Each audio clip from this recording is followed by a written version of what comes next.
Yeah. Yeah. What is up? It's your boy Wildcard Mar in the building.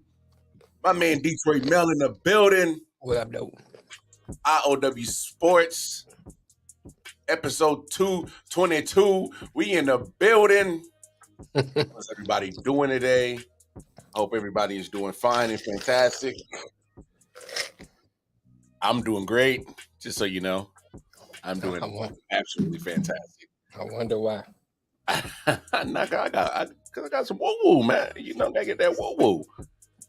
Gotta get that woo-woo. Ain't got nothing to do with nothing sports related. Anyway, y'all know the deal. Please, you see it on the bottom of the screen. Make sure you go like, share, subscribe, hit that bell notifications. Make sure you smash the hell out them notification buttons. Make sure you smash the hell out the subscription buttons on the YouTube channel, I.O.W. Sports Network, on YouTube, Facebook, Instagram, I.O.W. Wildcard Mar on Casey and Wildcard Mar on Instagram and Facebook. I'm trying to get Detroit Mel to come up with his own profile, so y'all can slide in his DMs on his private time, not on the I.O.W. joint. You ain't got to ask. Don't be sliding my DMs. I'm tired of cleaning up the spam on the I.O.W. accounts because y'all trying to reach Detroit Mel. He needs to make it a separate account so y'all can slide in them shits. Like this supposed to be business, y'all. Business. It's all business. It's all business. No, you see all this. In my world, ass is currency. Cheeks equals cash. Wow, this guy over here, but no.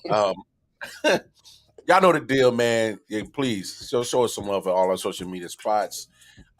We see Man Down Sports in the building. Shout out to Man Down Sports. When you're not watching if you're not watching I.O.W. Sports, there's a couple of cats that we collab with that we definitely highly suggest you go check out. Definitely go check out the fellas at Man Down. What up, Mac?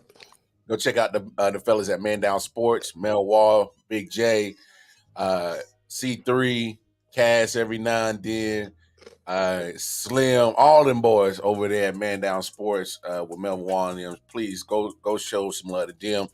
Follow their Facebook, YouTube, and all that stuff. And then of course the Man Cave Sports podcast with Double J Jones, G Money. Definitely check them out. We got friends all throughout the whole podcast world, but if you're not checking out us, definitely go check out them, the guys that we do a lot of collabs with, because they be bringing the heat just like we do. And you already know, MJ's in the building, the champ is here. Just in case you don't know what I'm talking about, hey, he won our NFL Pick'em League, the third year that we done that. My man walked away with $200 cash and a nice belt to commemorate his victory. Right. Yeah. Hey, we know the deal. We know what we're here to talk about. We saw what happened last night. We saw that the Kansas City Chiefs walked away with a Super Bowl dog. Yes, we walked away with a Super Bowl. I ain't gonna brag. I ain't gonna brag. I'm just going, I'm gonna let the people say what they gonna say, hate what they gonna hate, love what they gonna love. But I just got a couple of highlights on and just to say that, because let's tackle the big stuff out the way now. All right, so this is what happened at one point in the game. Quick throw. You see the route by Kadarius Toney. He's wide open. All right. Now they're calling that corn dog. They're calling that route corn dog. Is pretty much you run in and then you cut back out real quick, and that's pretty much the route that Kadarius Toney ran, and then they ran it again with Sky Moore. Now listen to this one. I like it because this one's in Spanish. Mahomes. Mahomes. Y todo. Diseño. Touchdown, Kansas City. Están poniendo las aguilitas en las brazos. Sin barbecue. Sin barbecue. Touchdown otra vez, muchachos. Qué actitud y qué clase de. Yeah, I don't know about y'all, but I love when the Spanish sports commentators. I But they can't get say barbecue. excited. They get excited, boy. So, yeah, they get excited as hell. So I brought that up to obviously talk about. So Kadarius Toney, Sky Moore both ran that route where they walking like they going inside closer to everybody and they cut back out real quick. And so Juju Smith-Schuster ran that route in the last 2 minutes of the game, and it was a hold. It was called a hold. And pretty much, it was the most controversial part of the Super Bowl. Everybody's talking about it last night. They're going to talk about it today. And obviously, us being a sports podcast, we're going to talk about it as well. So please excuse us for beating a dead horse, but that's just a part of the conversation. And I want to play a clip because Dean Blandino, who works for Fox, is a officiating, I guess, guru or analyst that they got part of the Fox channel. Most channels got it now. CBS got one, NBC, ESPN. Each network that covers football has their rules analyst. All right. So this is Fox's analyst, Dean Blandino, that was on with Dan Patrick. And so let's look at what he said and pretty much his whole explanation of the whole situation. A grade, you were going to give me a grade for the officiating and last minute of the Super Bowl. Would those grades be the same? I think they would. I thought overall the game, they officiated a good game for the most part. I think the calls were right. But how you have a call like that at the end of a game, that's going to be controversial. For a classic finish, right? And I think that's what people are upset about is, throw the flag in that situation. We go from the Chiefs most likely kicking the go-ahead field goal, and then Jalen Hurts and the Eagles getting the ball back. Instead, we got 2 kneel downs, running out the clock, a field goal. And I think that's part of the debate today is, do you throw the flag? Would you?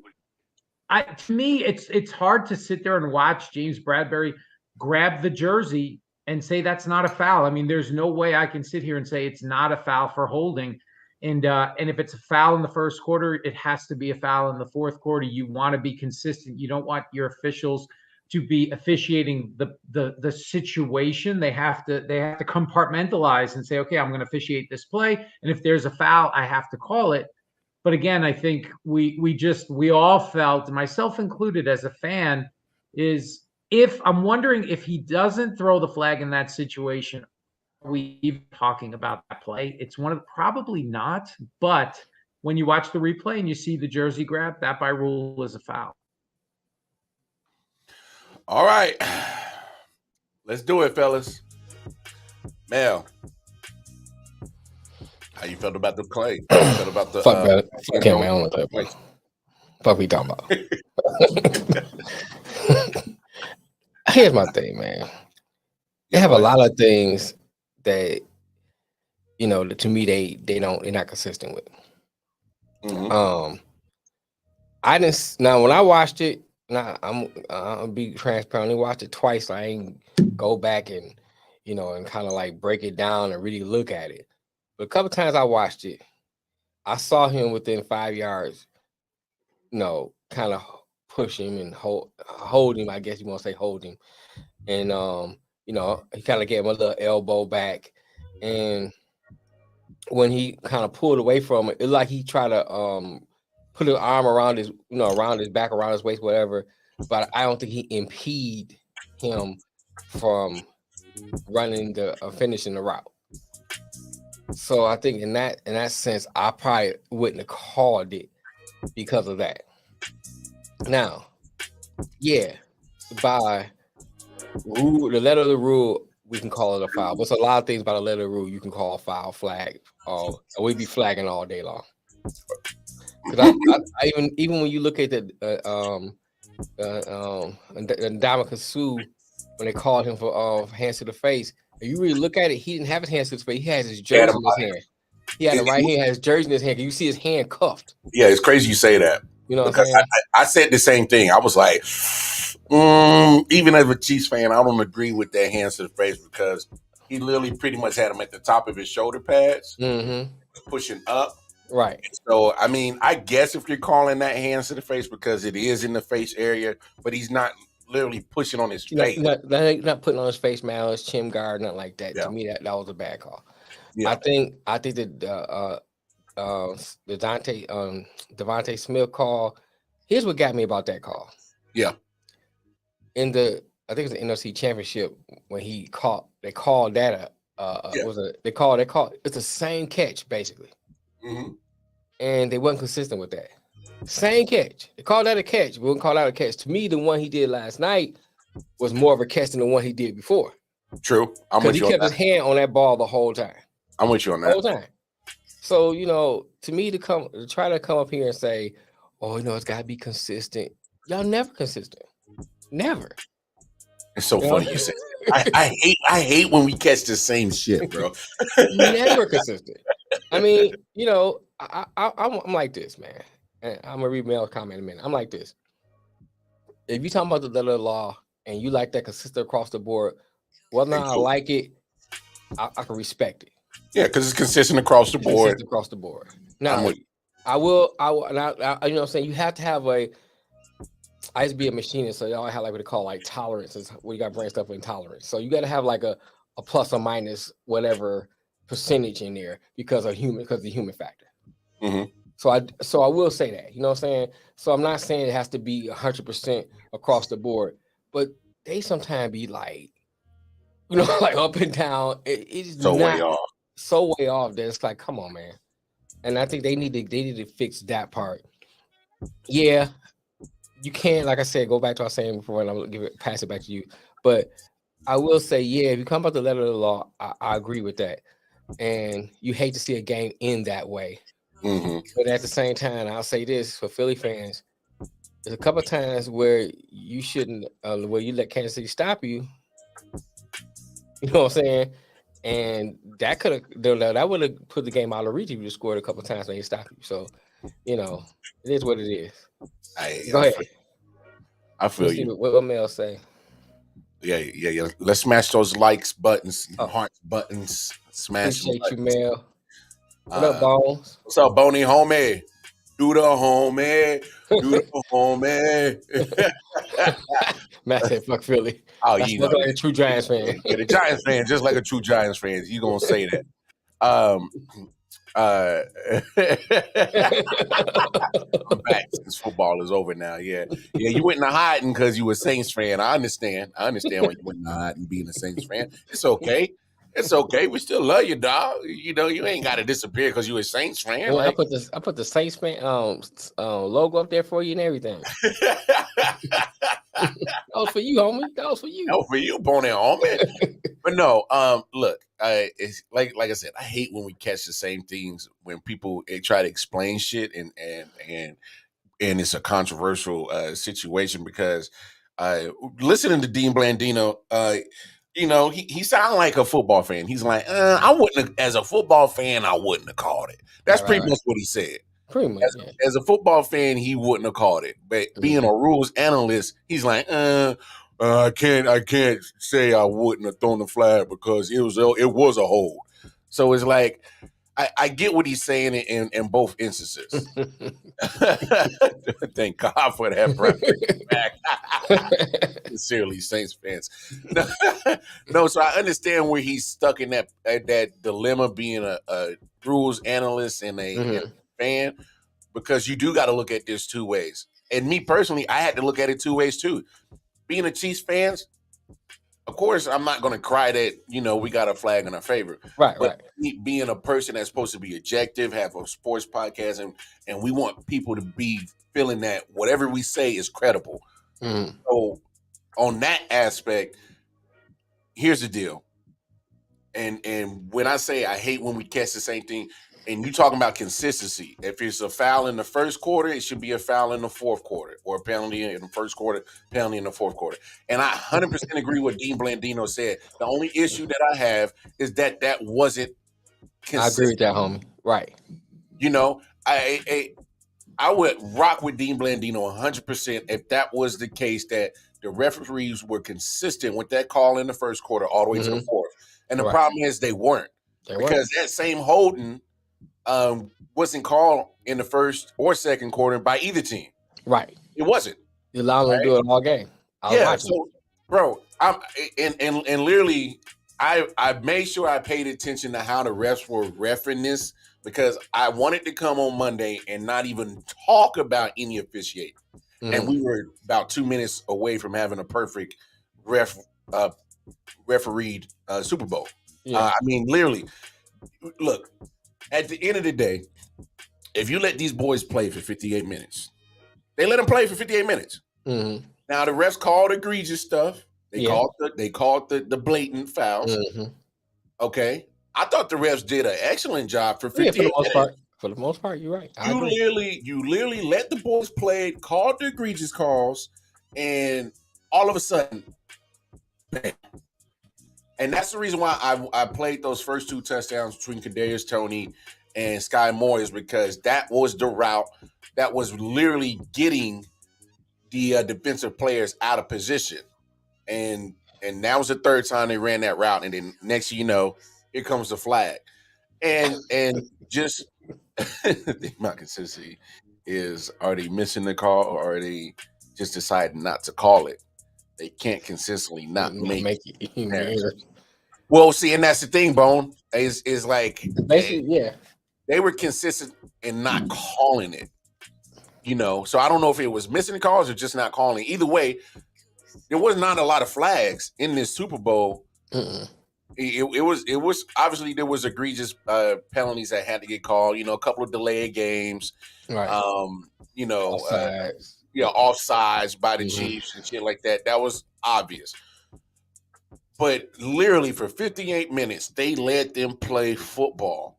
And as a football fan, I can't have you throw that flag in that instance. I know I might get held back from my Chiefs fans. I don't give a damn, because I'm going to be 100% real about this, because we at I.O.W. Sports want people to take our takes very credible and with, you know, hey, they talking, they know they shit. So right. My thing is at the end of the day, I didn't see how y'all didn't ref 58 minutes. Don't change up 2 minutes.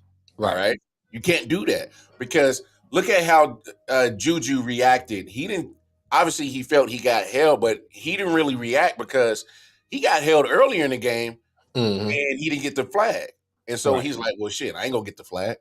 That's how I felt that he reacted, as in, I'm not gonna get the flag. I know he held, but no reason to raise hell, because they're not gonna call it. Right. And Bradbury, which I'm gonna play his bit in a second, he kind of had the same thought process. Let me ask you this question. Yeah.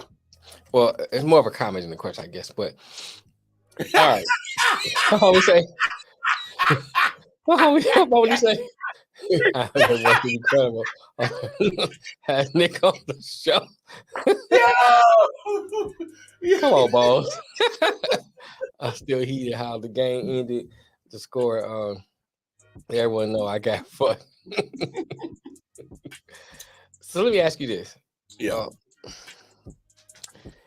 If you are a player and certain things are being called or not being called, whichever way you want, whichever way it's going, doesn't that change the way you play? Oh, without a doubt.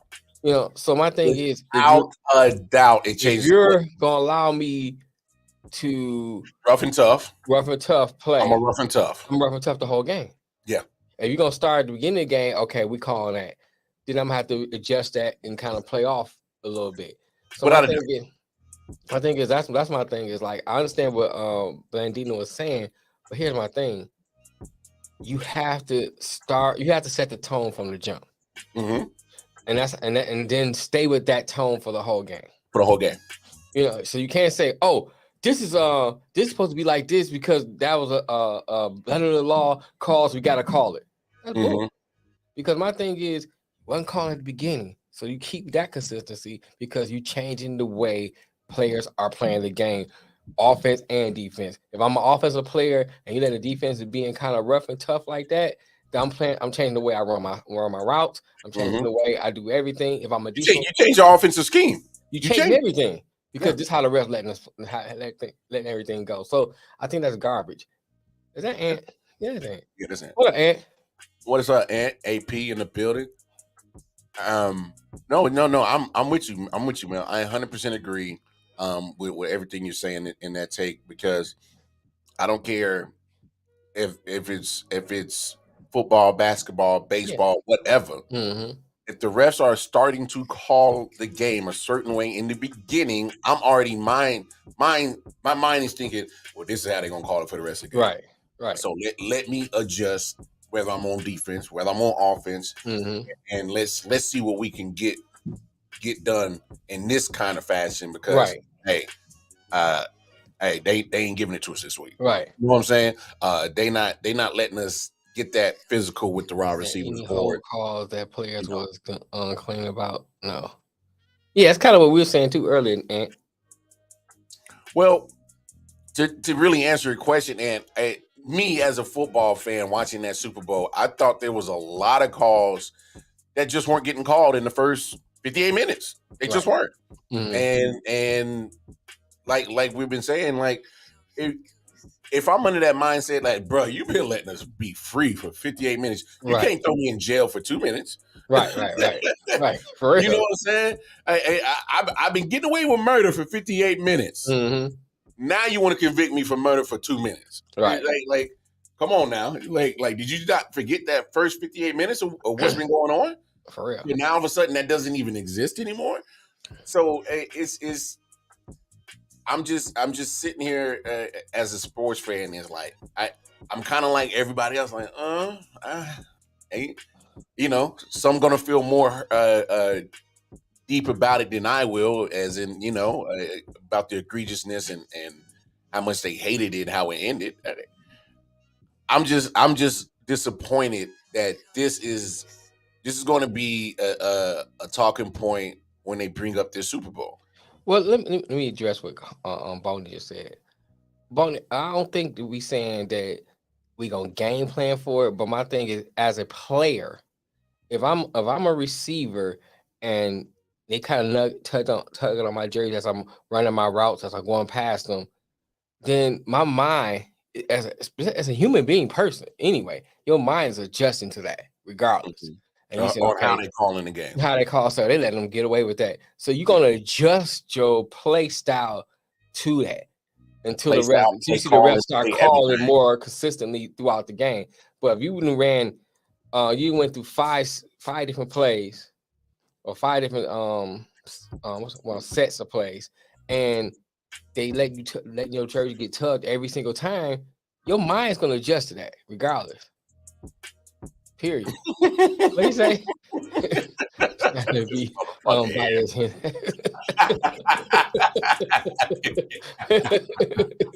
Fuck you, man. No, man, it's just tough, man, because as much as I hate your joke, there's some truth to it. Of course, I'm going to be unbiased, but okay, Bone. The Chiefs fan in me is like, man, damn, I ain't gonna complain. I hear you. I'll be the same way. You know what I'm saying? If that was my team, of course I'm gonna be like, yeah, that's got fucked up, but we won. You know what I'm saying? No, that's how I feel. I'm like, damn, it's fucked up, but I'm like, I ain't gonna complain. I'm about to go pick up my fucking Super Bowl 57 gear in a couple of days. Shit. There you go.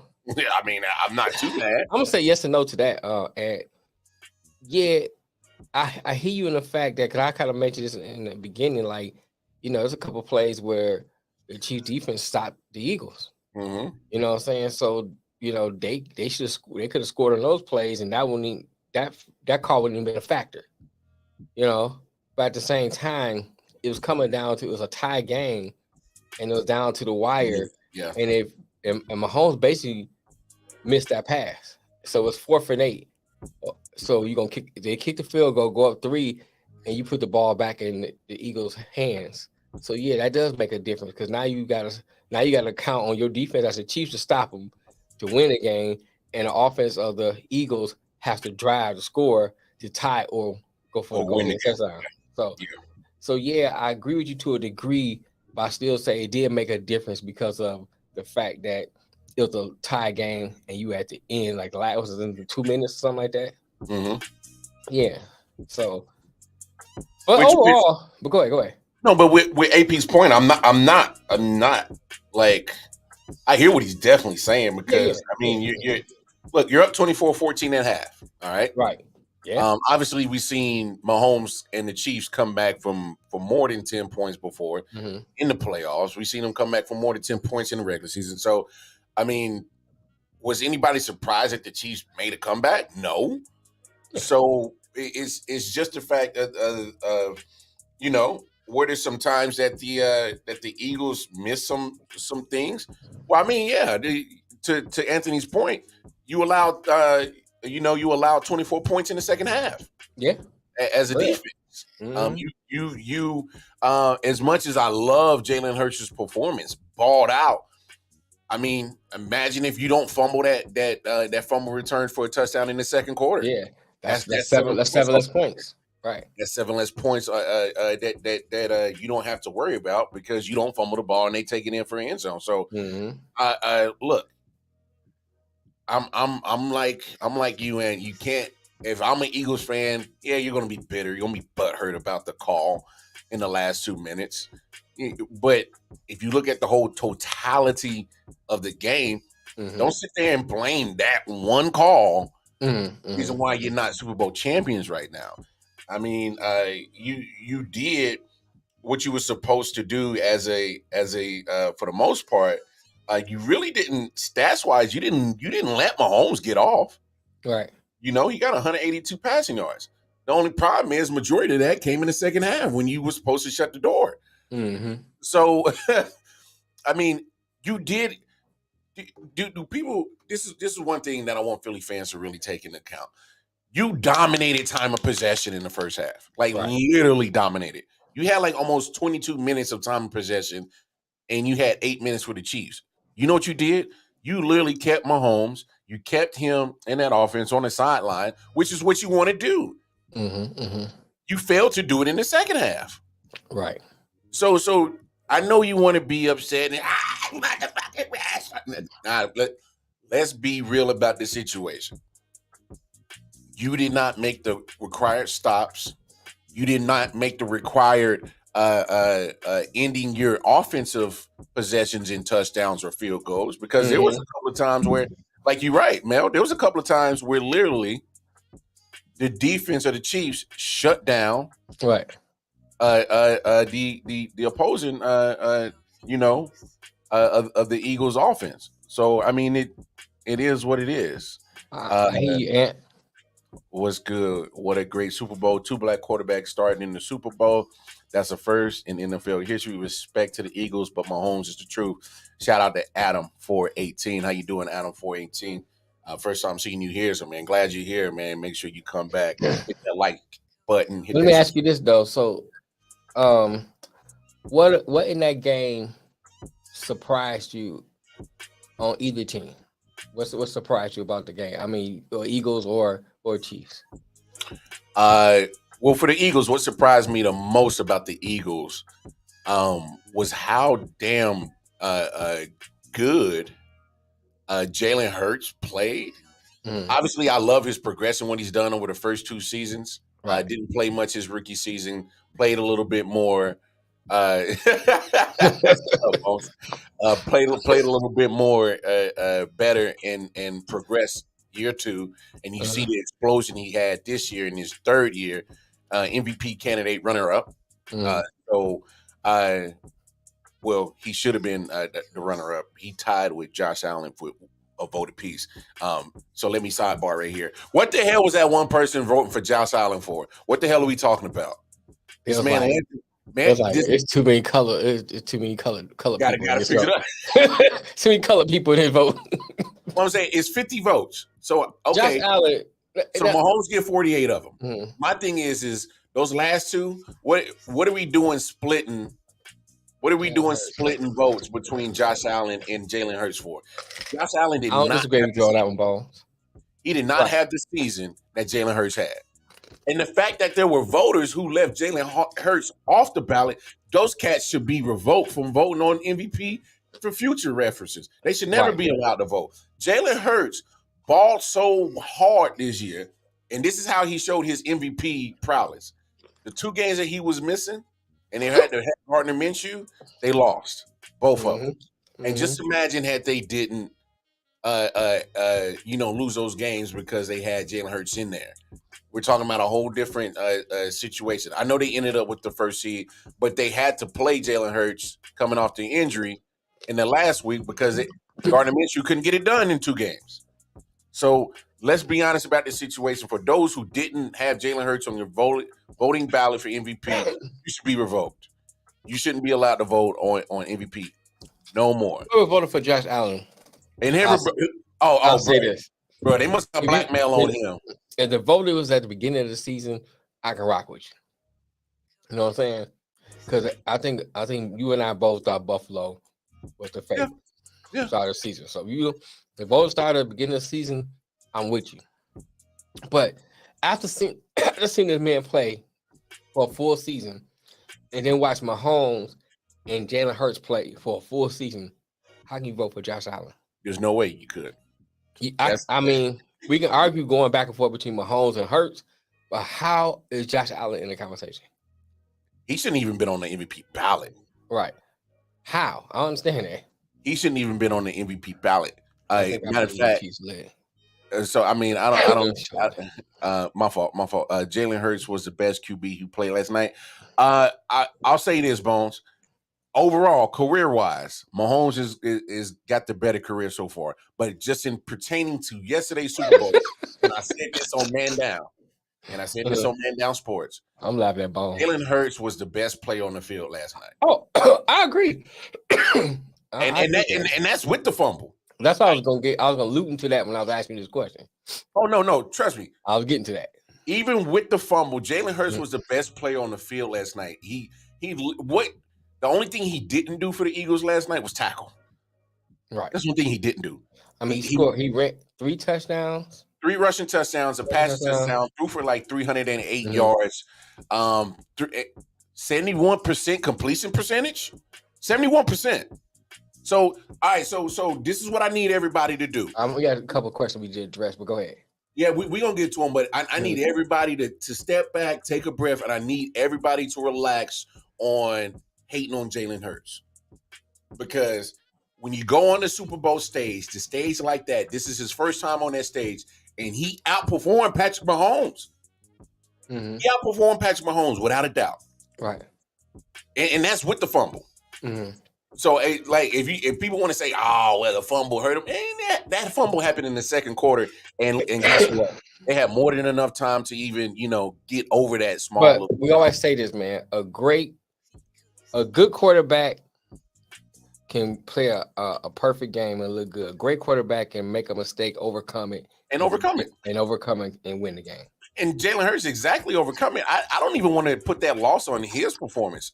No, my defense. My thing is you can't put that on Jalen Hurts on reason. When the offense run a play 2 or 3 times and you don't stop it, I blame it on the defense. Oh yeah, and the defense coordinator. Oh, without a doubt. Jay Jones, Titans Super Bowl champion. Yeah, I was going to ignore that comment. And I'm betting whatever. I was ignoring that comment. I'm glad you was fucking around, Jay. I'm like, you want to lose some money? You better donate to a charity. I think and believe Chiefs let Hurts go off and slowed down the offense. We didn't hear A.J. Brown. And we didn't hear Miles Sanders. A.J. Brown did decent. Miles Sanders, I agree. Yeah, Miles Sanders, not a non-factor, which is probably not something that Eagles fans wanted to see or hear. They wanted him to be a factor. I mean, I would too. Boston ran better than he did.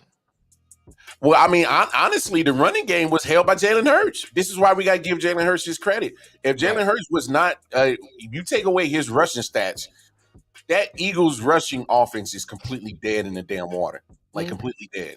It's probably not even nowhere close to 100 yards as a team if you take out Jalen Hurts' stats rushing. Right.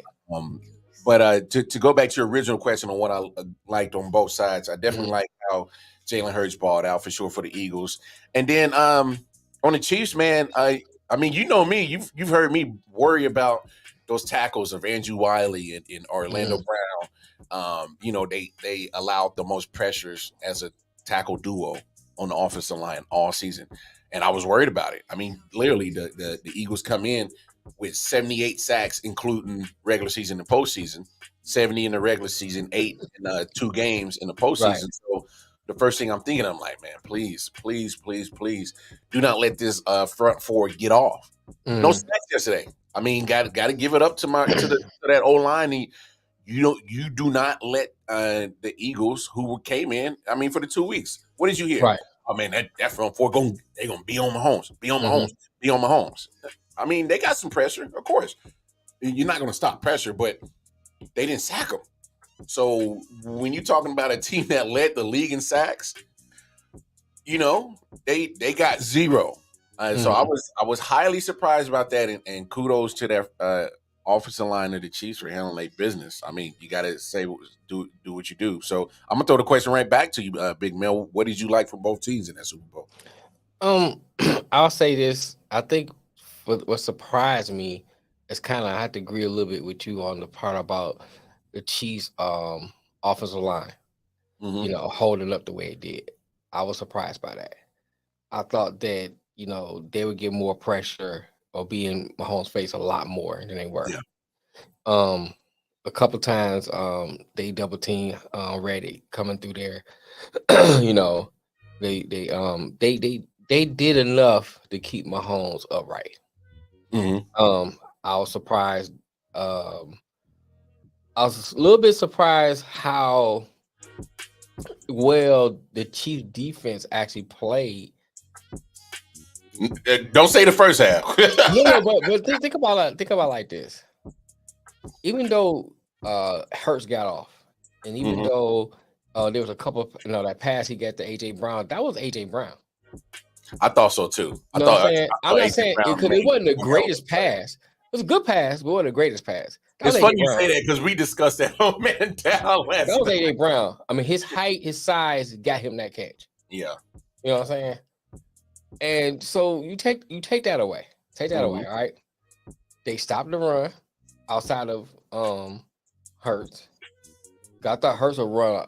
Then I thought Hurts would run a lot better, and I thought that Miles Sanders would get some runs in there, and you know, throughout the time. I thought Boston would get a lot more. I thought they would use them more too. I thought Gainwell would get, you know, a lot more runs. And that open field tackle by Nick Bolton, great open field tackle. Gosh. Great open field tackle. So they did what they had to do to contain the Eagles for the most part. You know, and I thought that once the Eagles start rolling, they're gonna be like the Eagles that they were throughout the regular season. I was like, it's over with. Yeah, and they did enough just to keep them in the game. So I was kind of surprised by that. I like that. And you know what I'm saying, then my other thing was about the Eagles, and it's kind of what you said too, is like I love the way Hurts played, man.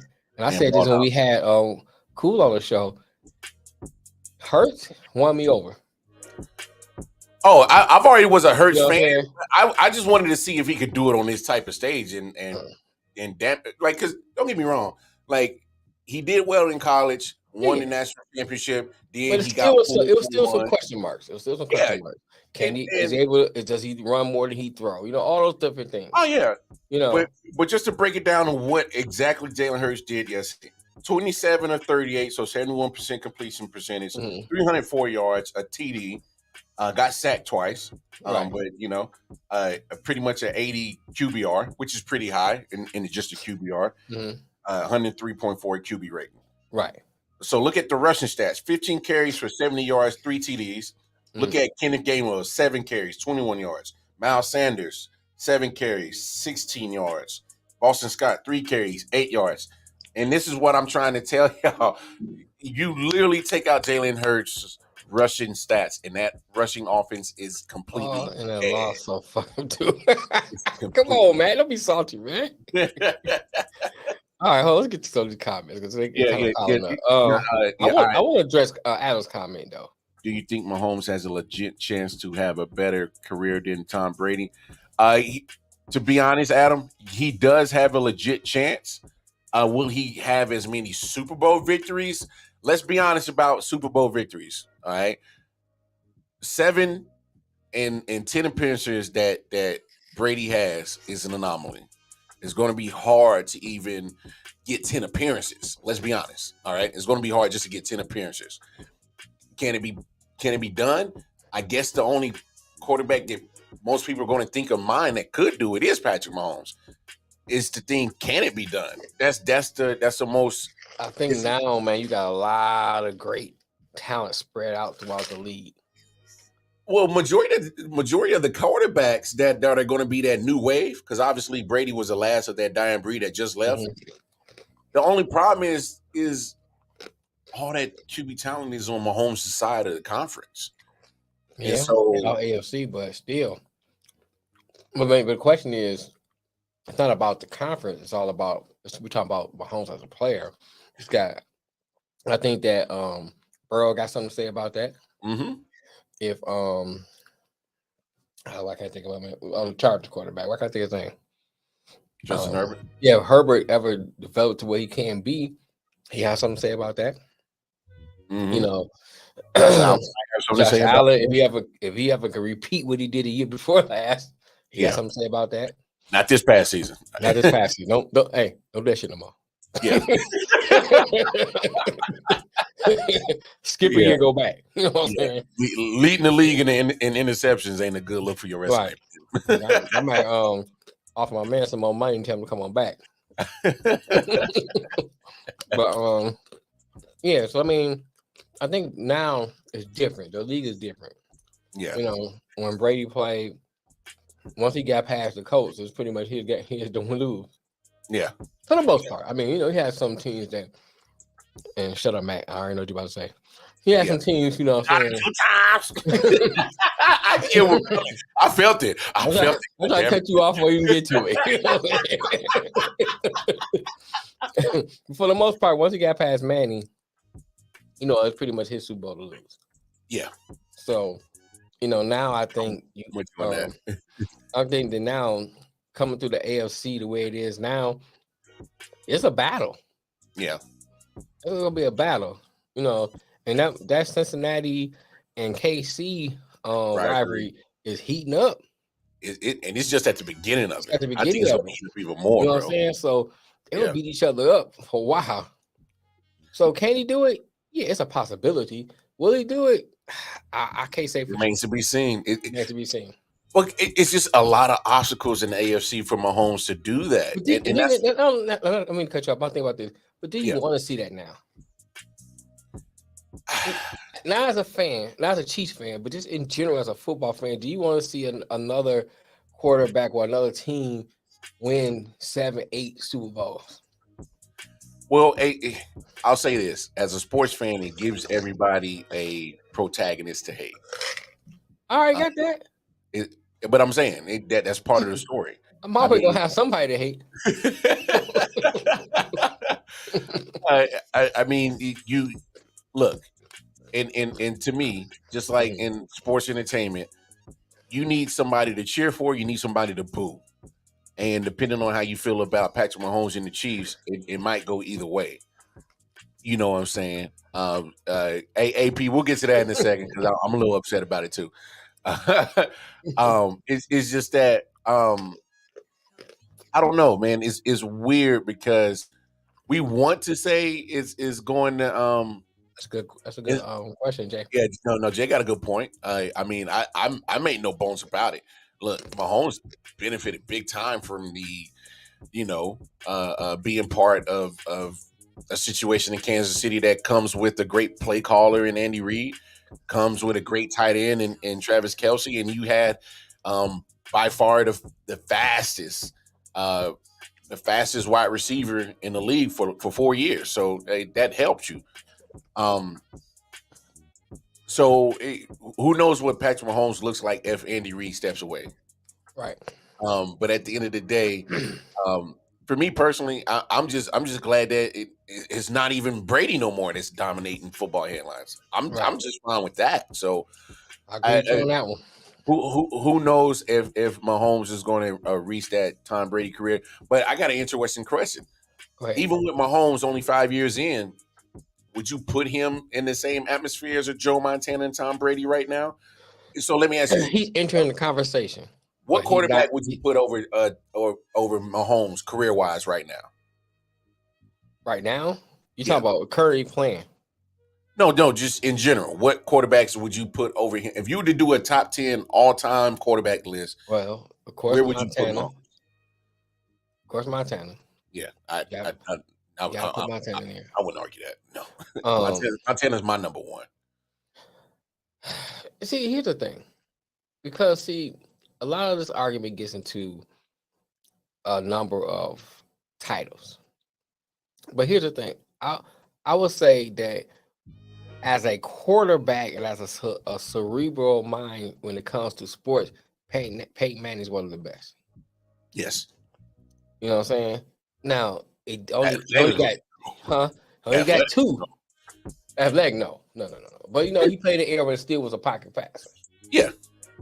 So, you know what I'm saying? So, I will put him in that because of that. I'll put him over Mahomes because of that. Okay, that's right.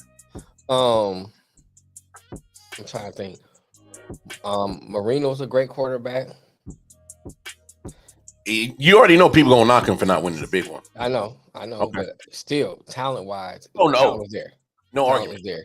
Talent-wise, okay. If you're gonna say this, let me say this because go ahead. Because I don't really want to put him in that category yet because his career is not over. I want to see what his full he's gonna add career a looks lot like. So, because we look at it now and say he wins 5. Mm-hmm. I'll put him over Brady. Okay. With 5, I'll put him over Brady because he's a better athletic quarterback. He can create with his feet. He do stuff Brady can't do. Brady just has the rings that he has in a system. He has a lot to what's the word I want to use? He has a lot that you can say, okay, he had going for him. Brady did. And I'm taking nothing away from Brady because he still had to go out there and do it. But for the most part, Brady had a lot of stuff going for him. A couple of those games was Adam Vinatieri won, not really Brady. You know what I'm saying? So when you got 2 Super Bowls, one off a kick, I ain't gonna. But I will say this, for Mahomes, a lot of the games is Mahomes. I mean, of course, Kelce and all them participate, and help contribute, but a lot of those things, he comes back using his feet, creating plays. So if he wins 5, I put him over Brady. But I like I said, he's in the conversation right now, but he's not in the room yet. Okay. I'll say that. Hey, I'm not mad. I'm not mad at what you're saying because it's obviously you see the potential there. Well, see, and that's the thing is because obviously you can see where the trajectory of his career is going. You know what I'm saying? It's just at the end of the day, he got to do it. He has to, put Vinatieri in a position to kick it. Yeah. Well, yeah. Brady does have to do his job to put Vinatieri in a position to do it. But look, I'm just. Oh shoot! Answer he went 4. He over Brady. Well, because look at it. I mean, if you take away the championship and you just talking about pure quarterback play, to me, it's not even a discussion. If you're just going based off of playing quarterback, I don't know if I could take Brady over Mahomes just because of what the dynamic abilities that Mahomes has. I mean, how many times have we discussed it? We are in a new era of football where if you got no mobility, you are more than likely a liability to your team. Okay, Matt, I'm gonna say this. Eli won 2 Super Bowls. I give him that. Can't take that away from him. But as a quarterback, you put him In that conversation? in that conversation? Ugh. I don't know, man. I don't know. I agree with Marino. I go with Manny. I can go with Elway. I can go with Moon. I even go with Breeze. I ain't never seen United's play. Yeah, I can't speak on United because I ain't seen him play. I ain't that old. You know what I'm saying? But for what I hear, Unitas was a great quarterback. You know what I'm saying? Yeah, from what I hear, Unitas was good. Yeah, he was. Right. But I ain't hating nothing like that. I'm just saying Eli as a quarterback, we talking about skills now. Yeah, he won the Super Bowls and he's a good quarterback. Is he a great quarterback? I can't say that. Hey, he got clutch in the playoffs twice. I guess that's well, Jay. Here's the thing. I think we're combining talent and resume because my thing is there's going to be guys that's going to have the talent over guys that got the resume, and then there's going to be guys that got the resume over talent. Right? Like Eli has the resume over. Eli has the resume over Breeze. Eli has the resume over Marino. Mm-hmm. Eli has the resume over a whole bunch of quarterbacks. But let's be honest. There's no way you're going to say Eli Manning got the talent over Marino or the talent over a Moon or Breeze. Right. There's no way you can. I know you a Giants fan, but you got to be realistic that there's no way that Eli's talent was better than Drew Brees, was better than Dan Marino, better than Warren Moon. Right. So I think to really answer your question, Jay, you got to take what you see, and then you also got to look at what they resume did to actually validify or back up what you saw. You know what I'm saying? Now, if we're talking about playoffs clutch, hey, Eli was hella clutch in 2 times in the playoffs. I'm not gonna be mad at that. Yeah, that's shit. Yeah. But if you're talking about totality of his career, you know, Eli threw a lot of interceptions now. Mm-hmm. He was looking like Santa Claus a lot, you know, giving away gifts. You know, he was doing that. So I mean, that's what got him ran out. To retire. So, I mean, either we gonna retire, we gonna get rid of you. I mean, let's be honest. Anytime they break your starting streak for Geno Smith at that point in time in 2014, that tells me a lot. It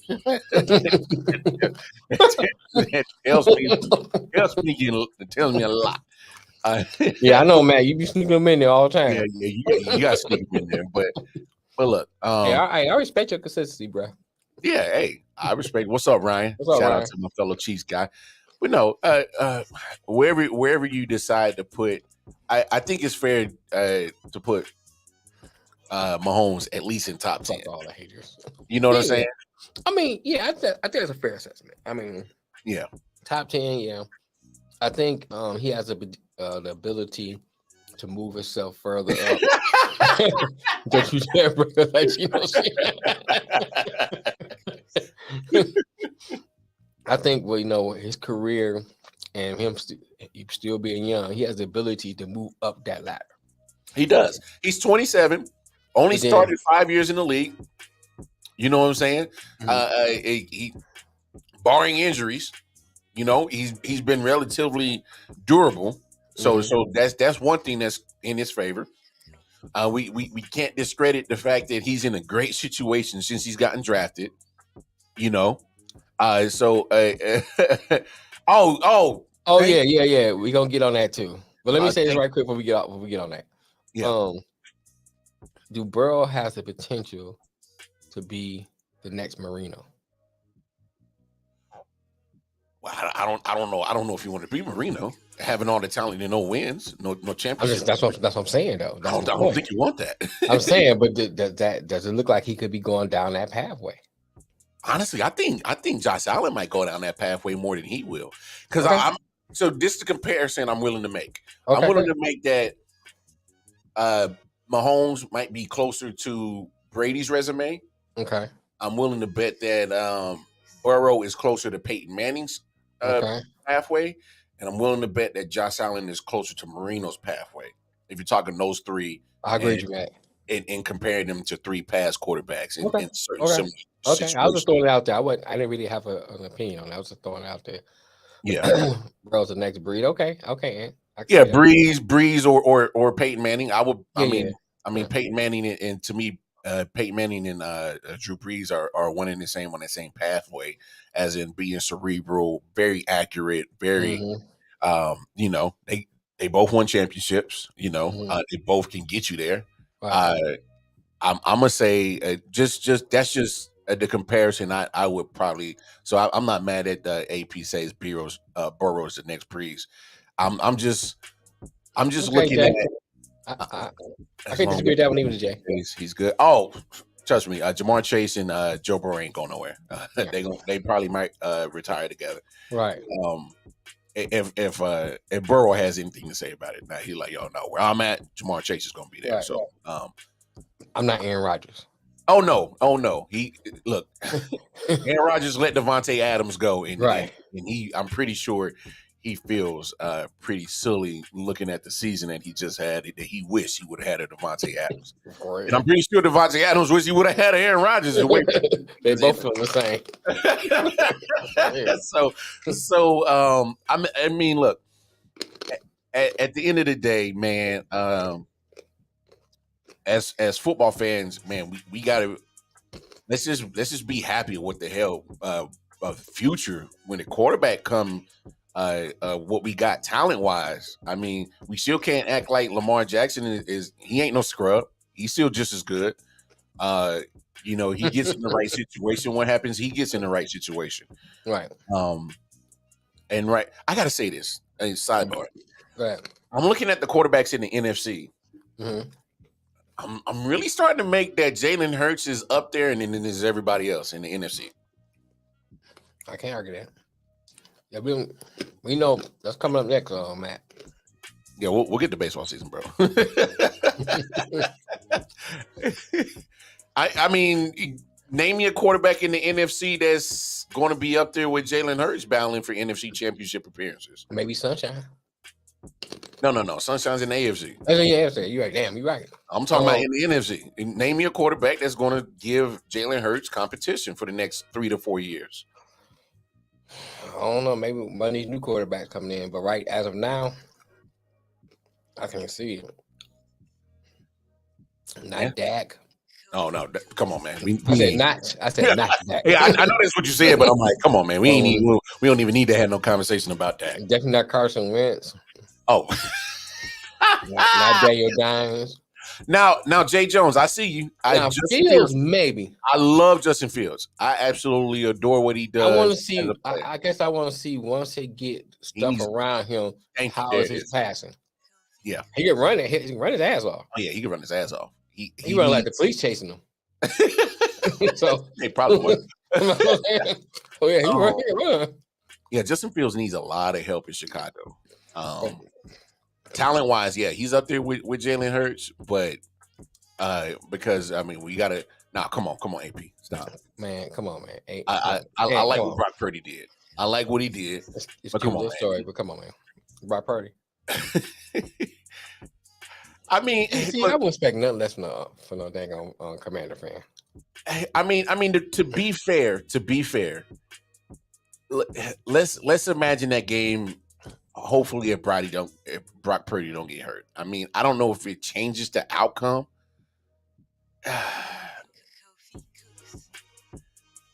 Man.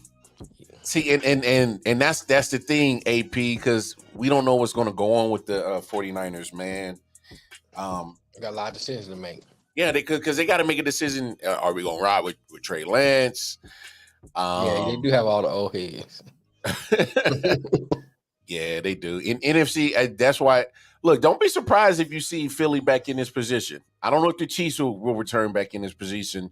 Obviously, them being champs now, it's easy to say or presume that they'll be back. But I don't know. They return all their players. They got a good chance. Who gonna beat them? Well, Packers is down. yeah. Seattle, no. Who else? Maybe the 49ers have a chance. Maybe. Well, yeah, 49ers are going to be in the We conversation. got to see what they're gonna do about quarterback. Yeah, we got to. NFC QB suck. Maybe Kyler. I don't know. Here's my thing with Kyler, man. Anytime a prolific wide receiver like DeAndre Hopkins is looking to get away from you, that's pretty much telling me what I need to know about you as a quarterback and as a teammate. I know AP. Yes, and you got a true point. Philly, and that's why I say if they can return all their players, yeah, how they gonna work that out? Hey, but you know what? Here's the thing: the way that Howie Roseman, their GM, had a hell of a season this past season, easily won him and Brett Veach, the top GMs in my opinion, because they made hell of a moves right to improve their teams. Them bringing in AJ Brown, getting CJ Garner-Johnson on the defensive side. When Jordan Davis went down, they grabbed Ndamukong Suh, Linval Joseph up instantly. Look, don't be surprised if he makes other moves, because I know they got a top 10 pick in the draft, but don't be surprised if they move that to get other pieces, because Howie Roseman has been fleecing the NFL for players for a long time. If Kyler can't be coach, he is what he is. I think he already is what he is. I think what you see is what you get. Yeah, I think what you see from Kyler Murray, what you get. What have we seen from Kyler Murray for the last 2 years? Second half, he's breaking down. His body can't hold up. A small frame can't take it, man. Yeah. I mean, we talked about it before, and shout out to Melvin Wall, who said the same thing last night. He's like, "Yo, I like Kyler Murray. He has all the tools because Kyler Murray can throw. Kyler Murray can throw. Kyler Murray got an arm, and Kyler Murray can run. Obviously, we've seen that. Kyler Murray is just a smaller version of Jalen Hurts. Both proficient in throwing, both proficient in running. Only problem is Jalen Hurts is not getting banged up year in and year out towards the second half. Like, Jalen Hurts is strong. Yet, I mean, they brought it up multiple times this week. Did y'all not see the squat video he did? The man squatting for over 600 plus pounds. The dude's strong. And so he got something on his frame that can take some hits and can take some punishment and still survive. Kyler Murray's not showing that for us. Right. I mean, and now he's coming off an ACL. And I know the ACL and rehabbing it, and it's gotten a lot better with the progression of it, because wasn't no more than 10 years ago, that was a death wish for a football player getting an ACL injury. Right. That's like Tommy John. Yeah. So my thing is with the quarterbacks in the NFC, it's a lot of talent there that can possibly be great. But young quarterback, but in the NFC. But it's a whole bunch of question marks with the quarterbacks in the NFC on what could possibly do, what they can do, what their situation is. Hell, we don't even know what their situation is. We don't know how long it's going to take Kyler Murray to actually get back to being Kyler Murray. We don't know what's going on with Brock Purdy and Trey Lance. We don't know what's going on with anybody else in the NFC. We know what's going on with Dak. He's just going to continue to, reach. Dak going to be Dak. Yeah, they're going to reach the division around and get bounced out like any other year. But that ain't, we know what they are. But to me, it's Jalen Hurts and everybody else quarterback-wise. And that answers the NFC, to me, answer NFC question about what young quarterbacks the future NFC. Jalen Hurts. It's no other young. Yeah, he's the future. No. He the present and the future. Well, I'm just saying, but I don't see any other young quarterbacks in NFC that's gonna really step up. No, I mean, I just like you said, we both love Justin Fields, but there's a lot of question mark that's around him. Right. My question mark ain't about Justin Fields. It's about the franchise and what's around him. Right. Then the AFC, I mean, They are who they thought they were. Right. And AFC, you pretty much said it. Burrow, Yeah.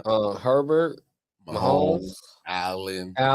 Those are stars. Those are Sunshine, Lamar Sunshine, Jackson. Lamar Jackson. Right. Yeah. Those your future stars or future quarterbacks of the AFC. Yeah. You know, we don't know what the new quarterbacks coming in gonna be. You know, we don't know what Bryce Young's gonna be. We don't know what CJ Stroud gonna be. So we can't even include them because we don't know where they get drafted. But on top of that, you don't know what they're gonna be. Oh no, trust me. Houston's grabbing one of those two, and then in 2 years, Mark Morris in 2 years, you can add that to another quarterback in the AFC that's going to be dangerous. You know, you think so? I'm talking about CJ Stroud or either one? Either one. CJ Stroud, Malik Willis, CJ Stroud or Bryce Young. Honestly, I would probably go more CJ Stroud. I still have to see what Malik gonna do, man. I'm not. I mean, I've seen some potential there. I mean, I've seen some potential. I've seen some potential there, man. It's like a couple times. Like, oh shoot, look at that. Then, you know, he does something. He's like, So I don't know. I had to wait and see. The verdict's still out on Malik.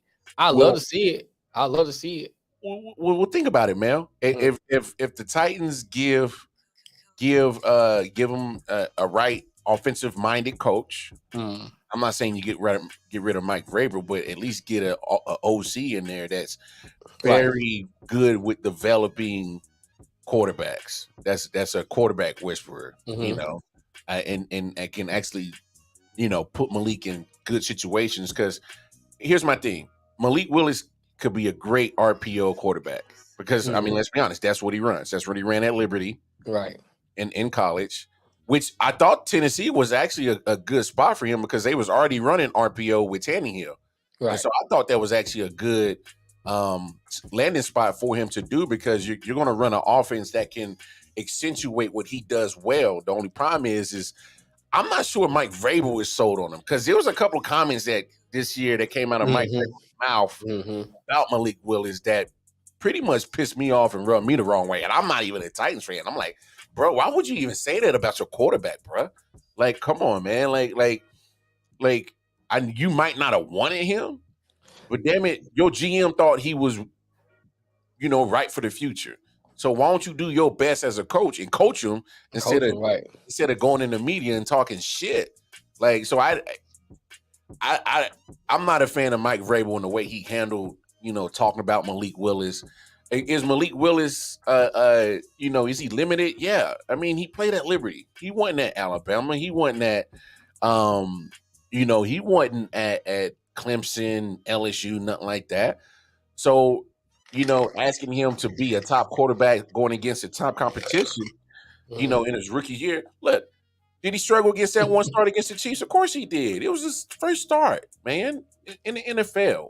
Right. Rookie year. Like, why don't you try to develop the guy?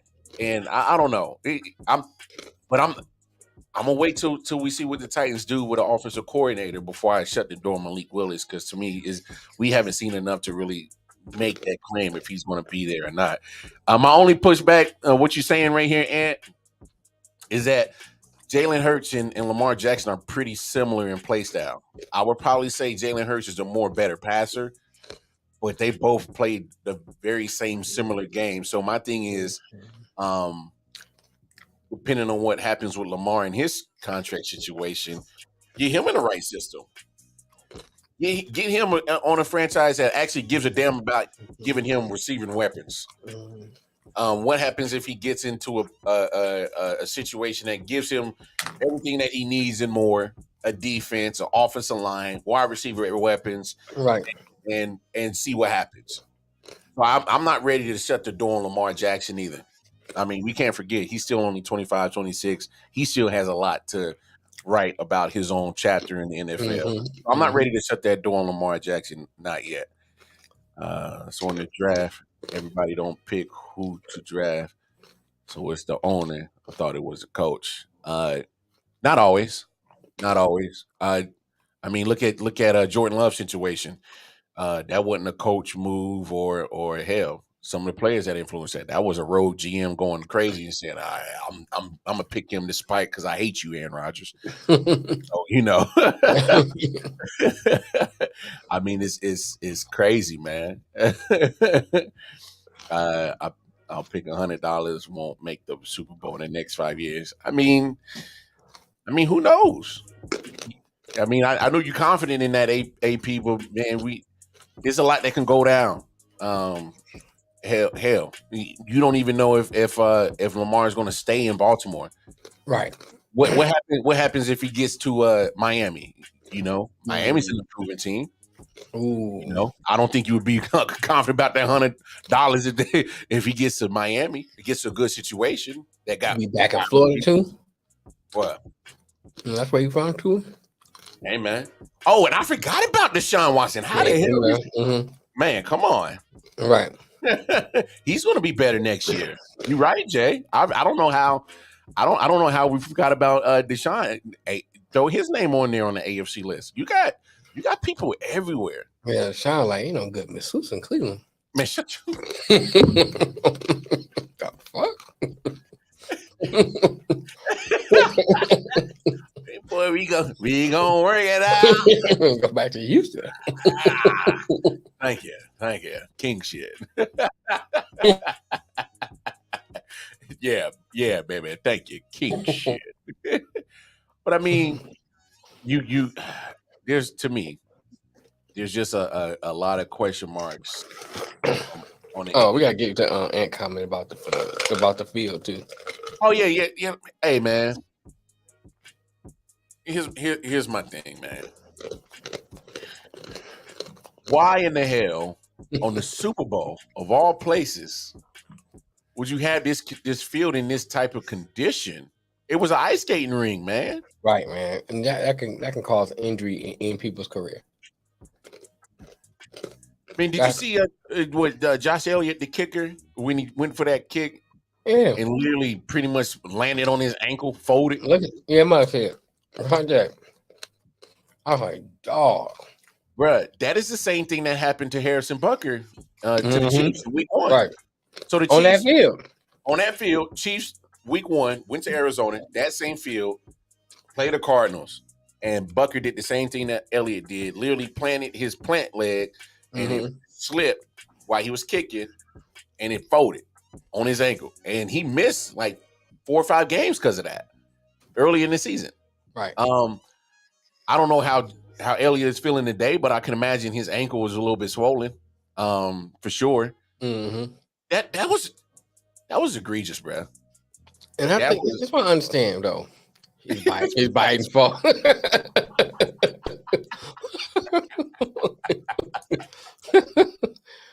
But if you knew from week 1 he was complaining about it, and you know you're having a Super Bowl there, you should have a team there fixing that field. They got a ground crew team. Every team has one. I know what I'm saying, but they should have brought in experts, whatever they need to do, because you know they're playing a Super Bowl there, bro. You fix that. Yeah. That means if the league have to pay for a whole new turf, whatever, you fix that. Because you playing the biggest game of the year on the biggest stage. You got players that can possibly get injured or even in their career ending injury because of this turf. Yeah, something bad could have happened, like big time. Yeah. I'm really like, come on, NFL, you dropped the ball on this one. And then not only was the grass not suitable, then you throw all that damn paint from the NFL logo in the 50. Yeah. Then you got the Super Bowl logo on both sides around the 25 with all that damn paint. I mean, literally, if you wanted to turn it into a damn Picasso piece, then so be it. Then take that field and move it the hell on. Right. And put it on this somewhere in Phoenix, Arizona. Hey, this is our Super Bowl field. But damn it, give me a real surface that these players can play on. And like Phoenix has other fields they could have played on. Bruh. They could have played on a whole different field. They didn't have to play inside the Cardinal Stadium. Played a whole different field. Bruh. I'm just glad nobody got hurt. Yeah, me too. Like on some seriousness. Because that field was And Frank Clark has said something. He's like, yeah, man, this shit was terrible. And matter of fact, both the Eagles and the Chiefs played on that surface this past year before getting to the Super Bowl. So it was, you know, what a game. This was the one and only game I watched. I honestly think there was a lot of BS going on with the refs. The ground was wet. And why do the coaches get to talk to the refs? Shout out to Kofi, him and Good Brother both. They are part of Dirty Heels wrestling podcast. Y'all make sure y'all show him some love. And you know, and this is Kofi saying this. He's not a habitual football watcher like the most of us. And so for him to say what a game, you know, that means something. It means it was a good Super Bowl. Overall, it was a great game. Yeah, overall. And then he says the one and only game I watched. I honestly think there was a lot of BS going on with the refs. Yeah. I to me, you're not going to get no disagreement with anything that Kofi says. And guess what? He don't watch football like I do. Right. And so for him to pretty much come with the same conclusion that we are all pretty much saying, hey, that tells you exactly what the NFL gave us yesterday. And hey, I for the most part, NFL should be proud of the product that they gave for us for the Super Bowl, minus field turf issues. I'm gonna be there too, Ant. Shout out to Detroit for hosting the NFL draft, so don't get shot walking the wrong way to the guy. Which, by the way, me and Mel, we're trying to iron out the details. We're trying to get our way to Kansas City for the draft this season in April, and I know it's in Detroit next year, if I'm correct. Definitely gonna be there in Detroit.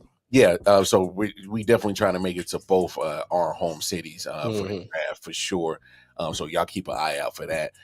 Shooting out UFOs, balloons, and fucking up the field for the Super Bowl. Sounds about right. Yeah, man. Look, NFL, you got to do better on that field surface. That I just didn't.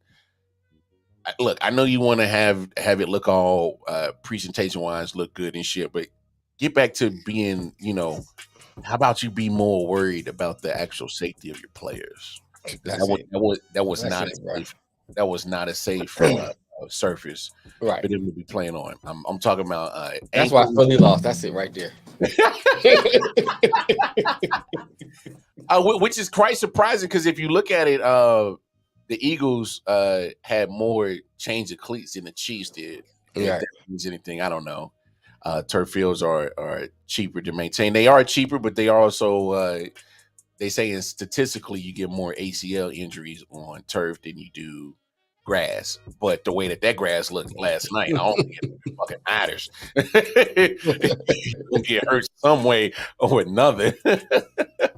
Nothing now. KC or Detroit are banish the wig shops. Hey man, my city ain't that assy, man. You said stop that, man. Kobe hate on my damn city. We ain't that assy, man. I know we got a band and shit, but come on, man. We ain't that goddamn bad shit. Somebody gotta have wig shops. Hey, you know, otherwise you gotta open the ball and hit the bitches walking around. You know what I'm saying? With that? Shout out to the wig shops. Yeah, and they were on Illinois. A and J, they were on the field turf surface last year in LA. So LA has a field turf surface. So you know, I don't know. Not even a bodega. I don't know what the NFL does, whether go to all field turf, go to all grass. Either way, they need to come up with a legitimate plan on what they're gonna do. Because whatever the hell they had last night, they can't put that on their field no more. Right. Oh yeah. Oh no, I ain't gonna argue that. Yeah, we got a barbecue spot on just about every corner, like Detroit got liquor stores on every corner. So and a Coney Island. Yeah.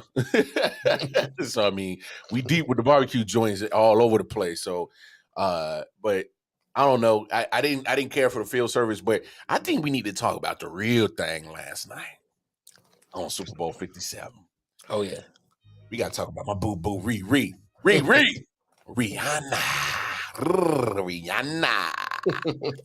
So what you think about the performance, big dog?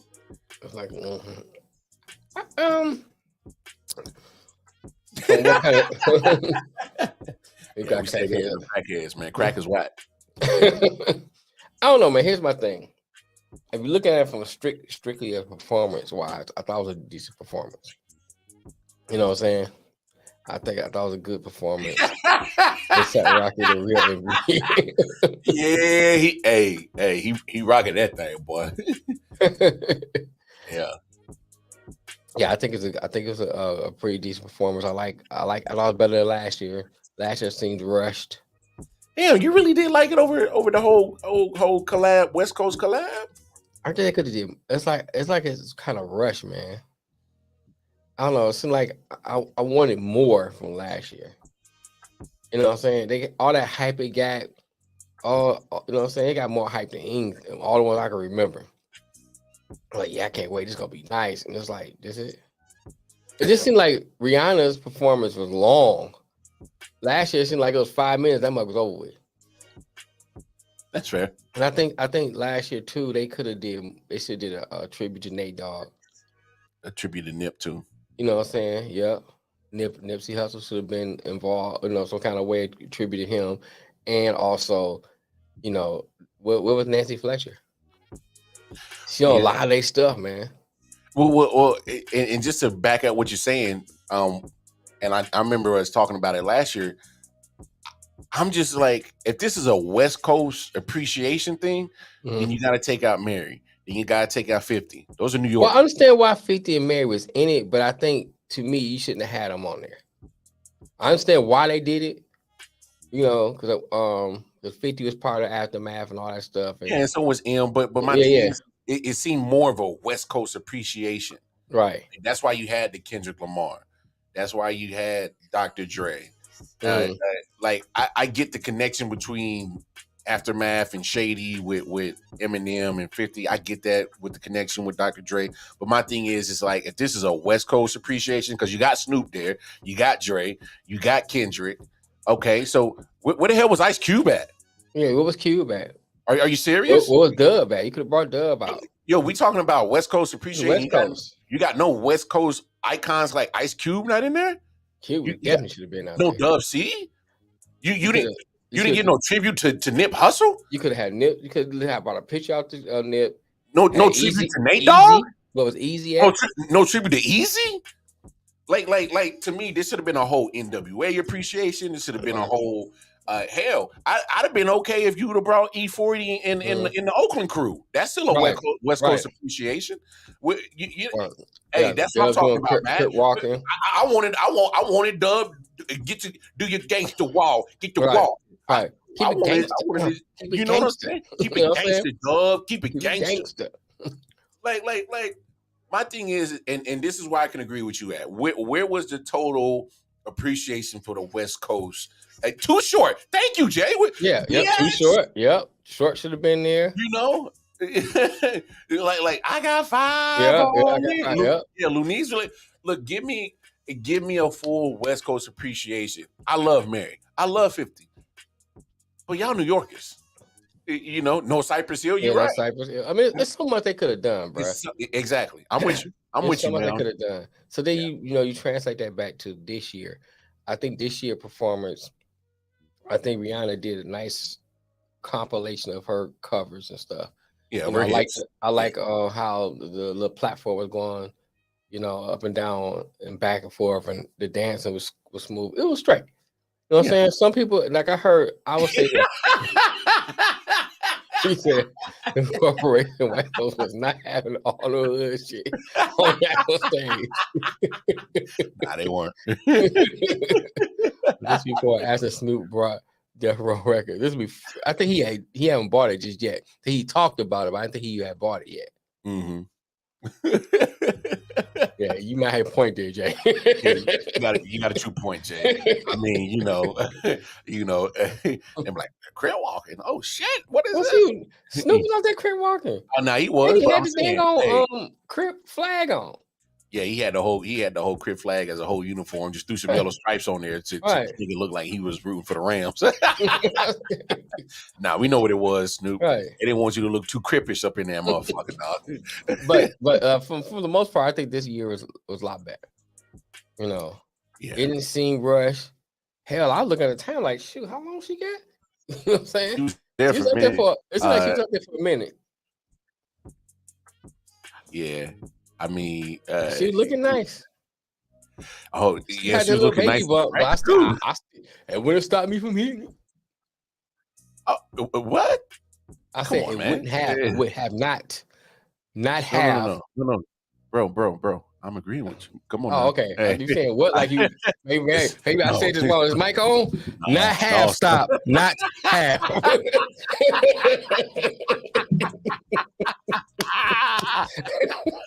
Hey, dog.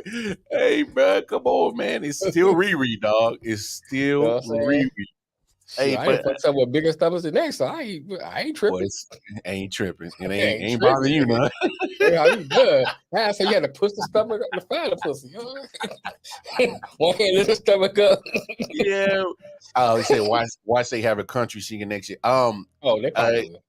Oh, I wouldn't be mad if they had Chris Stapleton do a performance next year. The country dude that did the national anthem. Oh yeah. That dude has some soul to him, bro. I wouldn't mind watching. I never really listened to here's my thing, man. I listen to all kinds of music. So as long as it's a good show, I'm smooth with it. I really don't. Boy, you know it meant something. They brought Cheryl Lee Ralph old ass out there, had her sing "Lift Every Voice" and sing. I was like, I didn't know she could sing. Oh no, hey, bro, come on, hey, for people don't know about Cheryl Lee Ralph.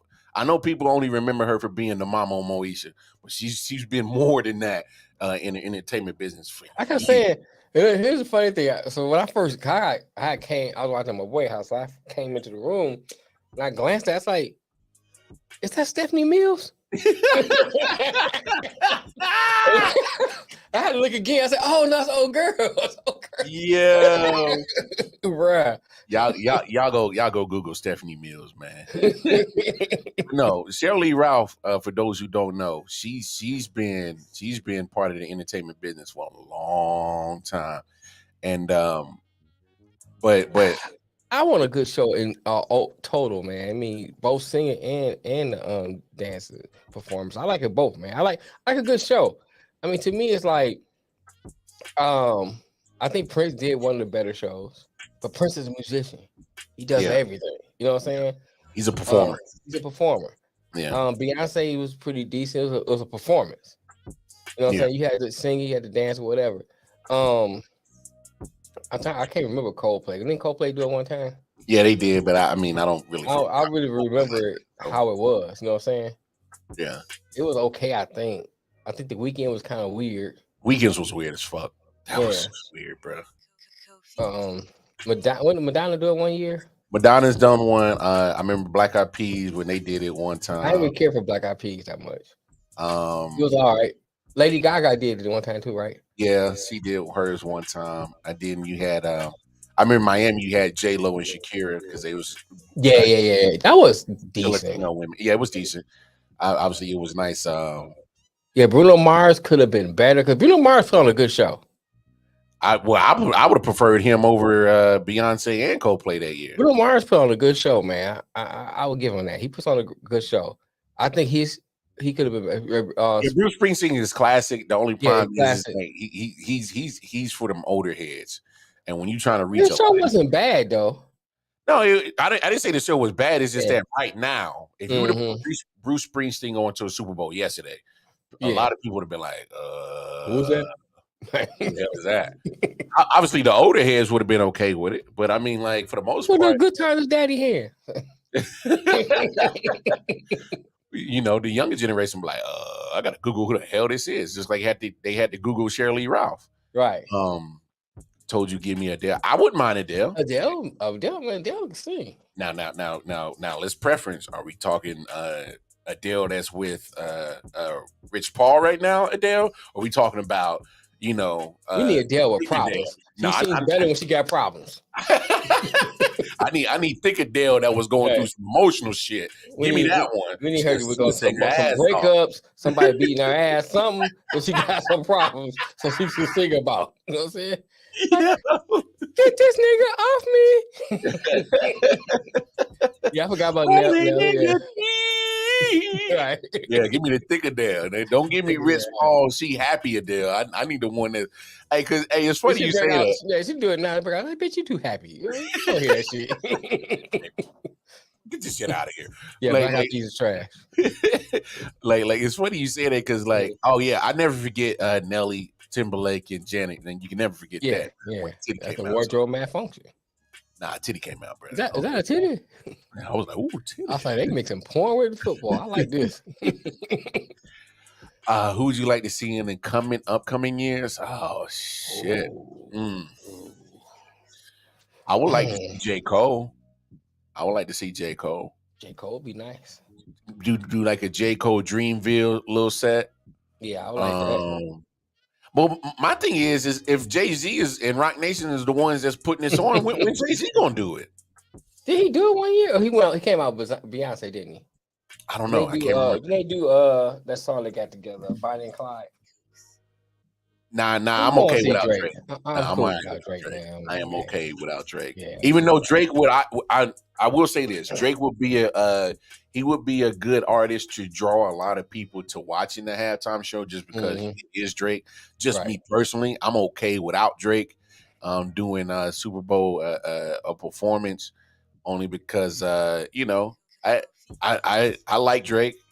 It's just that I'm kind of burnt out on Drake. I think I've heard enough of Drake, and he's not doing enough to change up his game to really inspire me to even listen to him like that. So it's no diss. I respect the talent. Shit, I got many of Drake CDs. It's just that at a certain point, I stopped buying the CDs. I'm like, you gave me this on your last album. So I stopped buying the CDs in 2005. Hey, look, man, stop. I stream, sir. Streaming CDs, I call them CDs still. Right? Okay, my bad. I stream. I just still, I'm a CD era baby, so I still call them CDs. Yeah, I still got the LP. Hood, bring out Future. Right. Hey man, I would Future be nice. I wouldn't mind seeing Future. I want to see Jay Khaled. Hey, and the crazy thing is, I hope they bring Future to the year that Russell Wilson happens to go back to the Super Bowl. Ooh. And watch him throw some shade too. Yeah. I would love that, bro. Put your bitch in some Gucci flip. I'll be sitting in the game like this. Hey, whoa! I just thought about it. You know what I would really love? Man, fuck you, man. Hey, wow. Hey, you know what I really love for what's that? Super Bowl performance? I would love. Okay, so NFL, Jay-Z, listen to me. Okay, we listen. Next time y'all go back to Atlanta for the Super Bowl, I need a Dungeon Family Super Bowl halftime. Okay. I need a Dungeon Family Super Bowl halftime. I hear you. I need Goody Mob. I need Outkast. I need Sleepy Brown. I need it all. Hell, throw some young bloods in there. You don't give it down. We don't give it. You don't give it down. We don't start no shit. It won't be no shit. Give me a Dungeon Family halftime show the next time. Can we get some Luck If You Buck in there too? Yeah, throw in some little Scrappy and Crime Mob, some Nuck If You Buck if you feel compelled to. But next time I like that. Give me a Dungeon Family Super Bowl. That's what I would love. I can rock with that. I would love that. I would absolutely love that. That would, to me, that would blow the Super Bowl halftime out of the water. The Brad Bone Crusher. Well, all of them. So Def, Jack and Edge, all of them. Bro, there's a whole list of ATL people you could bring out that could do a halftime show at Atlanta. But yeah, right.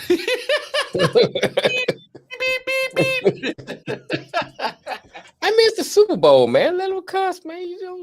Come on. Nah.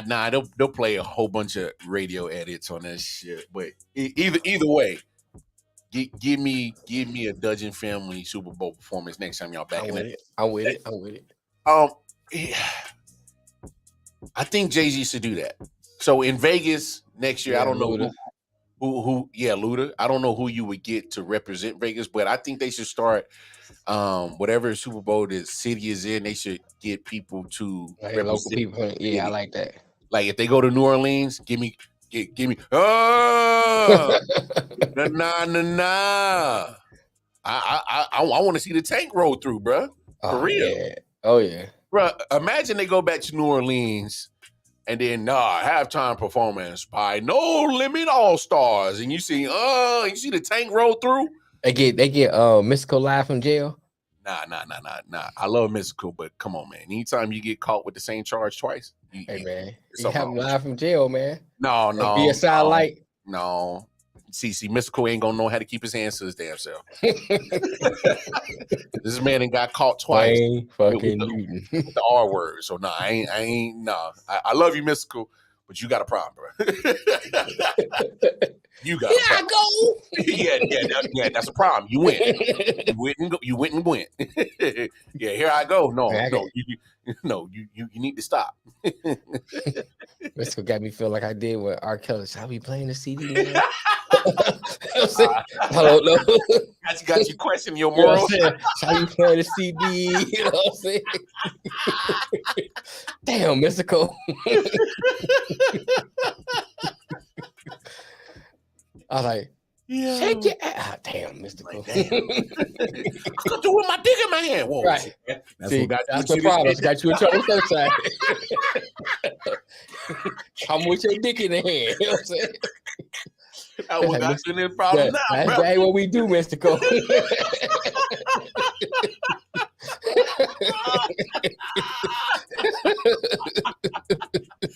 were like, that's a problem, Mystical. That's a problem, man. See, you gotta settle down, bro. You gotta settle down. See? Right, man. No, I think that'd be a great idea for Jay-Z and the halftime crew to start implementing that. Yeah, especially we got local people that's famous. Yeah, you know what I'm saying, for that city that you in, put them in there. Yeah, I mean, you can still collab with, like, say you want to bring a certain group, because I don't know, it might be a money thing. You know what I'm saying? Oh yeah. Like, I'm pretty sure. So however it goes out, I'm like, oh, I got people are laid out for this certain thing, you know, or it's in line with their album release, whatever. Well, at least collab with them. Yeah. You know what I'm saying? Like, you can have, let's use that example. Say it's Beyonce turn, whatever, for New Orleans. Yeah, so you can have like, you know, Lil Wayne, all them come out, do something, and kind of like flow into Beyonce. You can make it work. You can make it work, bro. 2025, huh? It still be too late for Master P to still be relevant. I don't know. I don't know. Yeah, AP. Matt said the same thing. Wayne Newton is Oh, Boosie's, that's Cincinnati right there. Yeah, he's Cincinnati. That's Cincinnati. That's you know, George Clinton, all them. Yeah, and that'd be nice if they ever went to Ohio for they Super Bowl. They go to Ohio for Super Bowl, bring out like the Funkadelics and all them. Yeah, because even though, so here's the thing about the Funkadelics.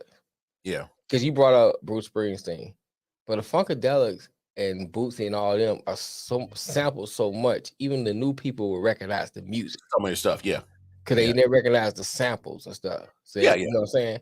And what would be nice with that, you bring out some of the artists that sample them. Your new, yeah. Bro, Jay, call me up, Nick. I got it. I got this, man. Call me up, Jay. Jay, you know what's up? Cause what's up, man? We can fix that hump, Campbell. just endorse the pod. Come on, thugs, right? Yeah, just endorse the pod. We got you. Oh, man. You endorse us, we give you the ideas. Come on, Jay. We all win. Come on, man. Come on, man. We all win. We all need an ugly mascot. Hell yeah. Be that for us. Yeah. Jay. Hell. Somebody get the word out. Hey, you wouldn't be the first one to take anything we said on our podcast and actually implement it. You know how many times that we didn't told y'all the NFL was about to fire this coach, and what happened? They get fired? They get fired. Man, somebody leaking our information. We got. I swear they are. I was gonna say it was Nick, but you know, we ain't seen him in a while. Well, somebody leaking our shit. So I mean, there's been many times anything we said on I.O.W. it comes to fruition. So hey, Jay, let's go ahead. Go ahead, bro. Write the check. Cut the check. Cut us a check right quick. And we good. And we got you. You got us. We got you. That's all we said. Okay, balls in your court, pimp. You know what I'm saying? Balls in your court, pimp. That's it. There was something I wanted to talk about. All right, so overall, Game, halftime performance. Give me your final synopsis. Super Bowl 57. Great Super Bowl, man. One of the better ones I can remember. Let me say that. You know, hip hop police listening. I mean, far as like, I mean by that, I mean far as like the game itself was good. We need singers that's going to sing and not mumble rap.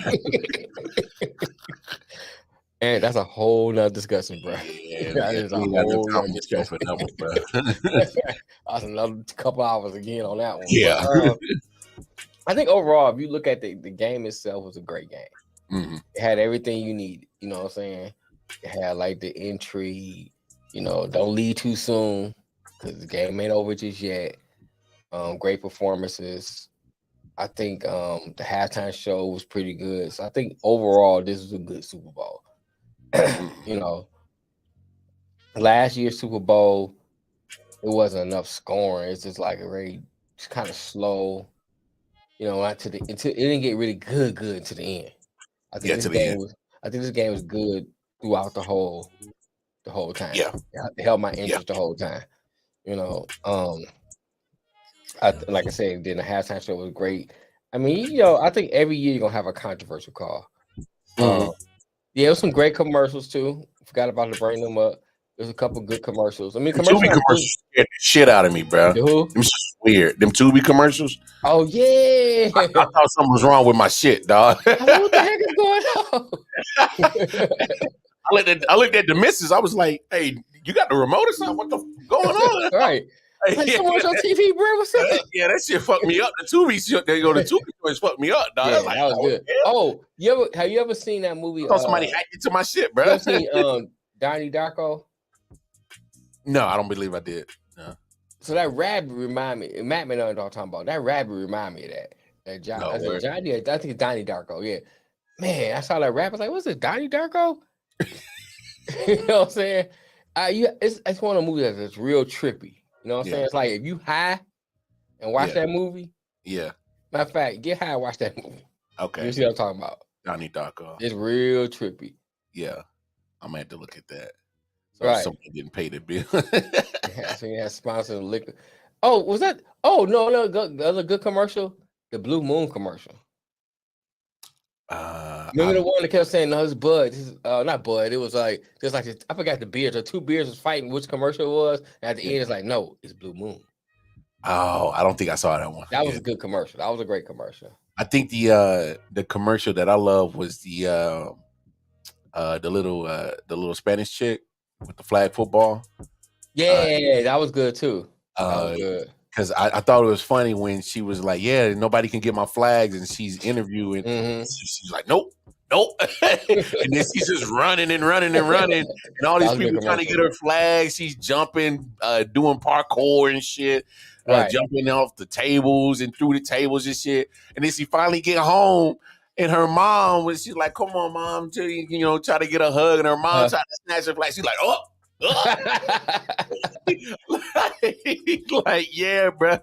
Like it was. I thought that was that was. And Matt don't talk about Donnie Darko. I think AP just said it. He said the flag football with the girl was great. Yeah, I thought that was great too. You know what? I forgot about the commercial. So yeah, overall, this was a better Super Bowl then because the commercial last year wasn't hit like these were. Yeah, I don't even remember none of the commercials. I don't remember the commercial last year. You know what I'm saying? Yeah, I think that one because I think was the one they did with the scan thing with the oh yeah, the little QR code. I can't. Yeah, QR code. That one. That one last year because it was so stupid. That's remember that one. But besides that's on damn. Right, doing like this. But this year the commercials was better. Yeah, I think so too. A whole lot better. Commercials were good, but yeah, I'm right there with you, big homie, man.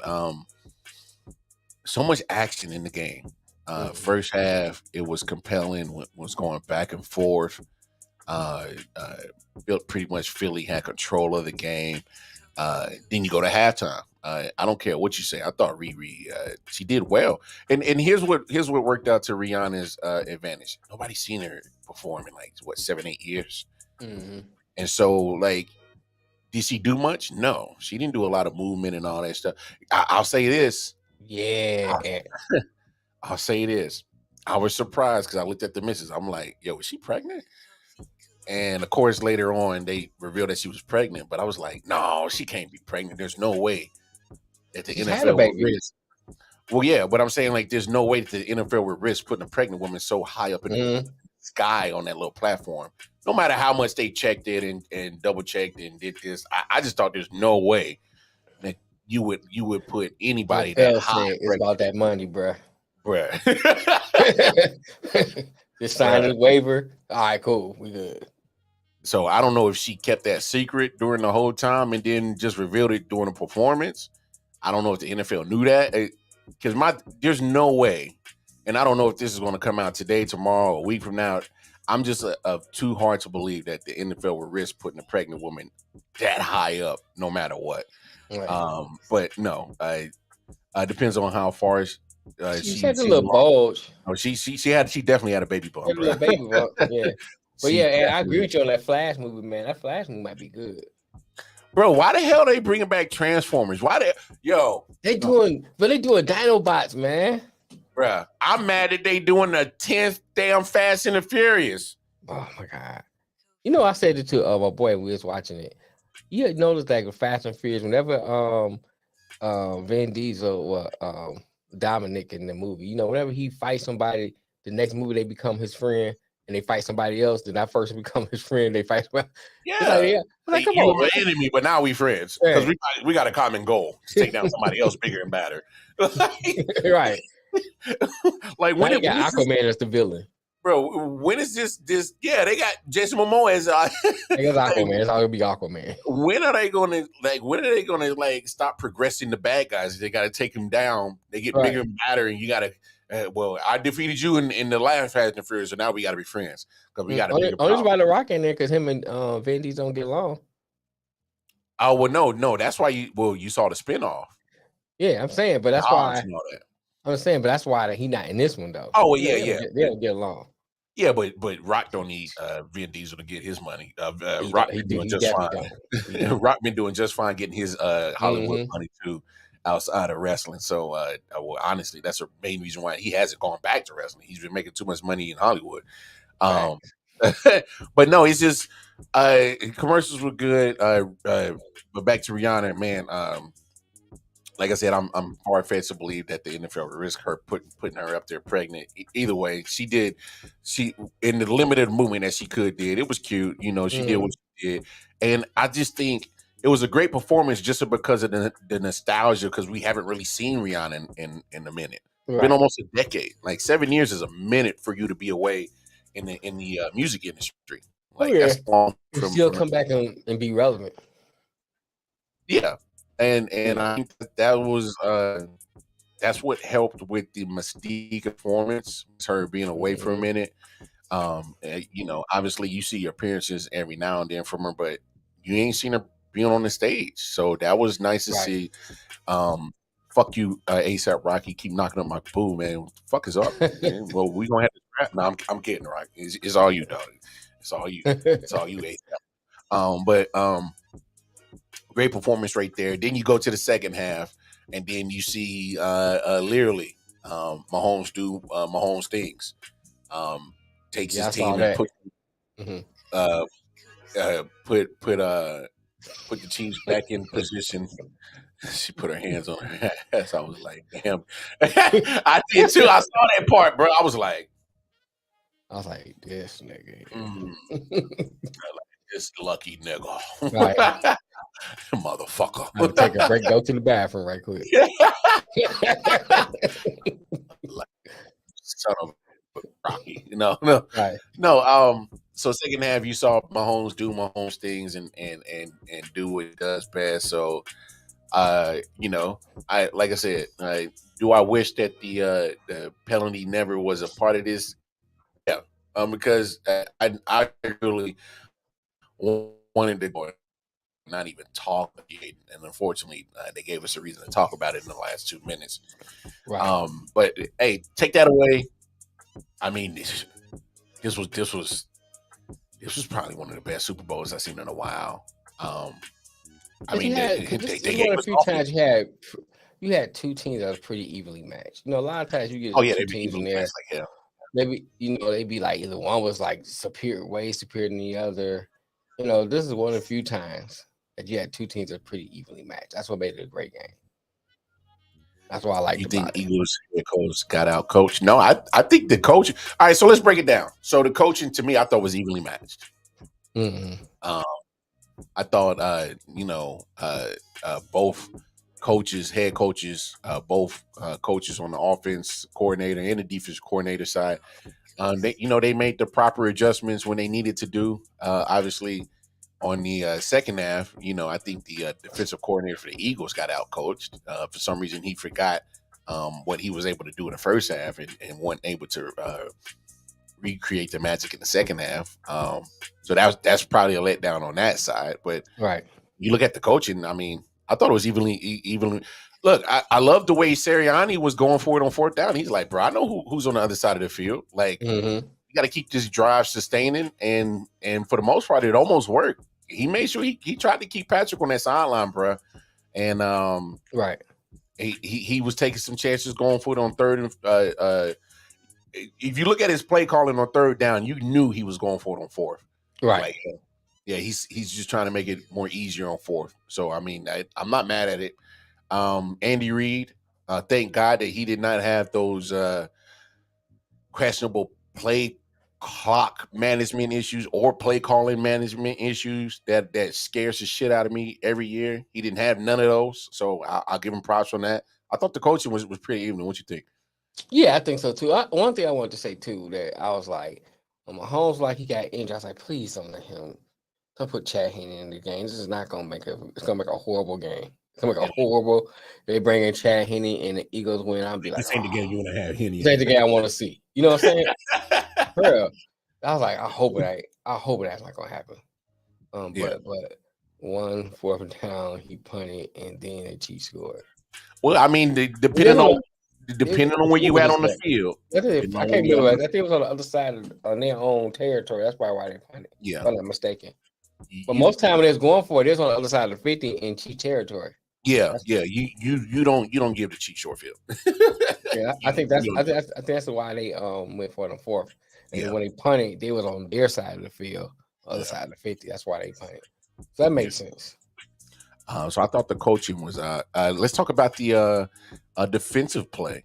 I was actually surprised by the Philly defense, who was so good all season and dominant, can get not one sack and no sacks, no turnovers forced, no pass breakups, no nothing. I just thought the defense was and you know what? Remember when Brandon Ayuk for the 49ers? Mm-hmm. He was like, oh no, I'm going Chiefs. Because he was like, I feel they about to expose the Eagles defense like we was about to before Purdy. Facts. Mm-hmm. Yeah. I want a cabinet full of that shit. Nah, I don't want none of that. Because you ain't feeling shit. He ain't feeling nothing. Now he probably feeling that mug today, but yesterday, yeah, he was on that mug like it was a brand new leg. Yeah, Schmidt. Yeah. I'm surprised that the Eagles defense they didn't play well. Say what you want. I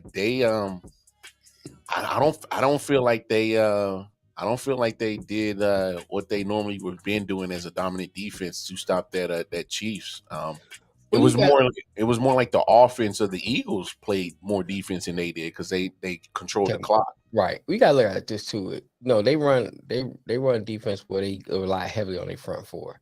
Yeah. And so their front four wasn't getting the pressure they normally get. That throws their whole defense off. Cause you look at it, if you can rush that front four, everybody else dropping in the coverage. Yeah, but it's a devil's advocate, man. If you bring extra at Mahomes, he's one of the best quarterbacks against the blitz. Oh, yeah, so I'm not saying that. I'm just talking about from a Eagles perspective, because they rely heavily on that front four. Oh yeah. And they wouldn't get any pressure at all. No, they got pressure. They didn't get the sacks. They got pressure in terms of they're pushing the pocket, but he was never that I can remember in any trouble, so to speak. A couple of times he ran out of the pocket, but in general, Mm-hmm. he was never really in trouble. And that's what I mean by pressure. That's fair. That's fair. The pocket's I can going hear to you. move. Yeah. You know what I'm saying? And sometimes collapse. If you step up, move to the side, you still have technically a clean pocket. Yeah.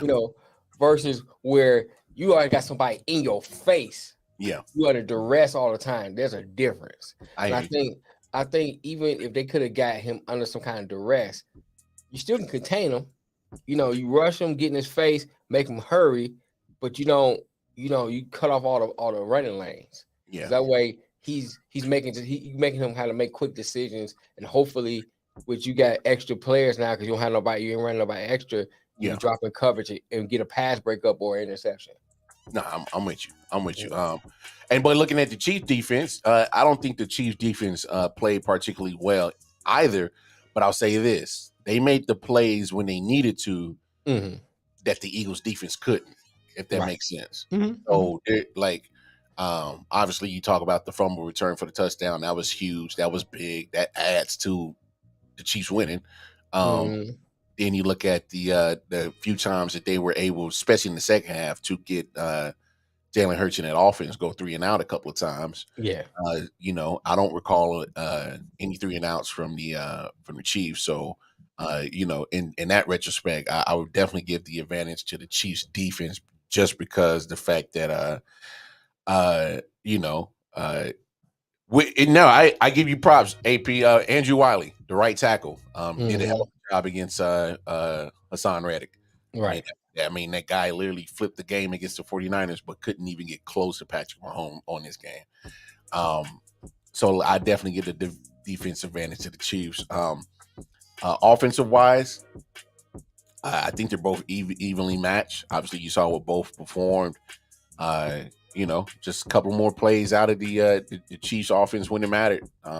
And defense, because you think about that fumble kind of helped turn the game too. Yeah. You got that turnover.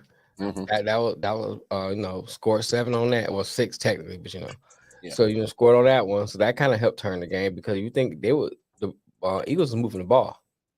Yeah, they were. If he would have fumbled, he probably have made that first down. He still kept possession of the ball. Another set of 4. We don't know if he had scored for sure. We can't say that, but still, they was on the other side of the 50 by there or on their way marching that way. A big chance they probably going into halftime up more than 10. Right. And if that fumble doesn't happen. Right. So you look at that. Yeah. That turned around. Or even if they didn't score at 7 and they going up 14 or possibly 17, it's a different game. Yeah. I'm with you. So yeah. So I think that kind of helped turn the game around too. So I mean the Chiefs by themselves. Let me say this first. The Eagles played a great game, but the Chiefs happened to get a few more plays in their favor to help win that game.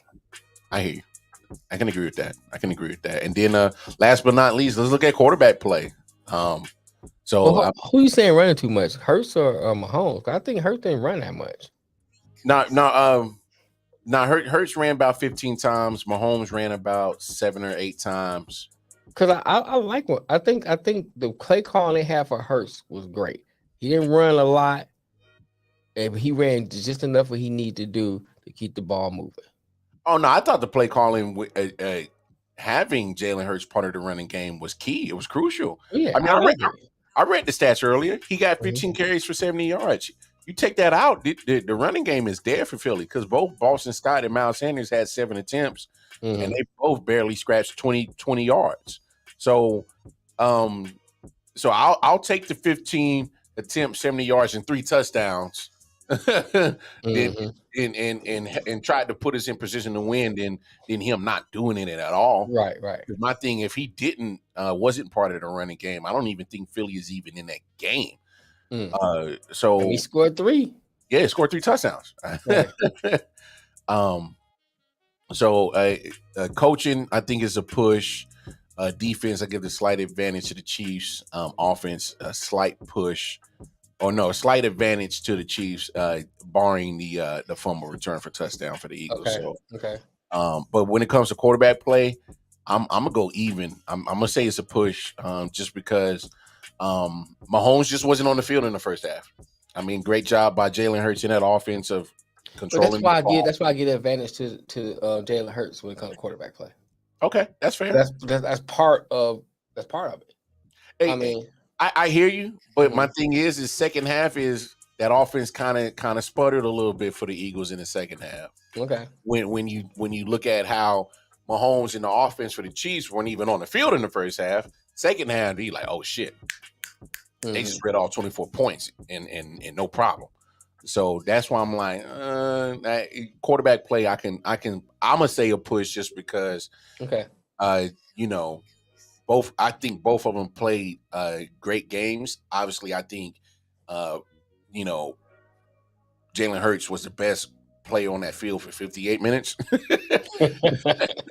And I don't know. It was if one of those possessions that the Eagles went 3-and-out on, and they were able to at least muster a field goal out of it, we might. I'm not saying the Eagles would have won, but hell, we probably could have won overtime. Don't know, but we probably could have got a different result. So I don't know, but hey, overall, great Super Bowl, great halftime show. Man, speaking of the end of shows, that's the end of our show. So, man, we appreciate everybody Right. hopping in here, chopping it up with us on episode 222. If you're not doing nothing tonight around 11 p.m. Eastern Standard Time, come chop it up with your boy Wildcard Marv for the Late Night Owl edition. Hey, and until then, check out myself, the Wildcard Marv, the big homie Detroit, man. We will be back Thursday. Episode 223, 4 p.m. Eastern Standard Time. You know what it is. It's the I.O.W. Sports Crew. Hey, all the social media stuff is on the bottom. I.O.W. Sports Network on Facebook, Instagram. Most importantly, the YouTube channel where all the content is stored. Right. I.O.W. Sports 1 on Twitter. Go follow, like, share, subscribe. Hit those notifications, let you know when we drop content. Appreciate the love, y'all. We'll check y'all Thursday, 4 p.m. Eastern Standard Time. Hey. Love.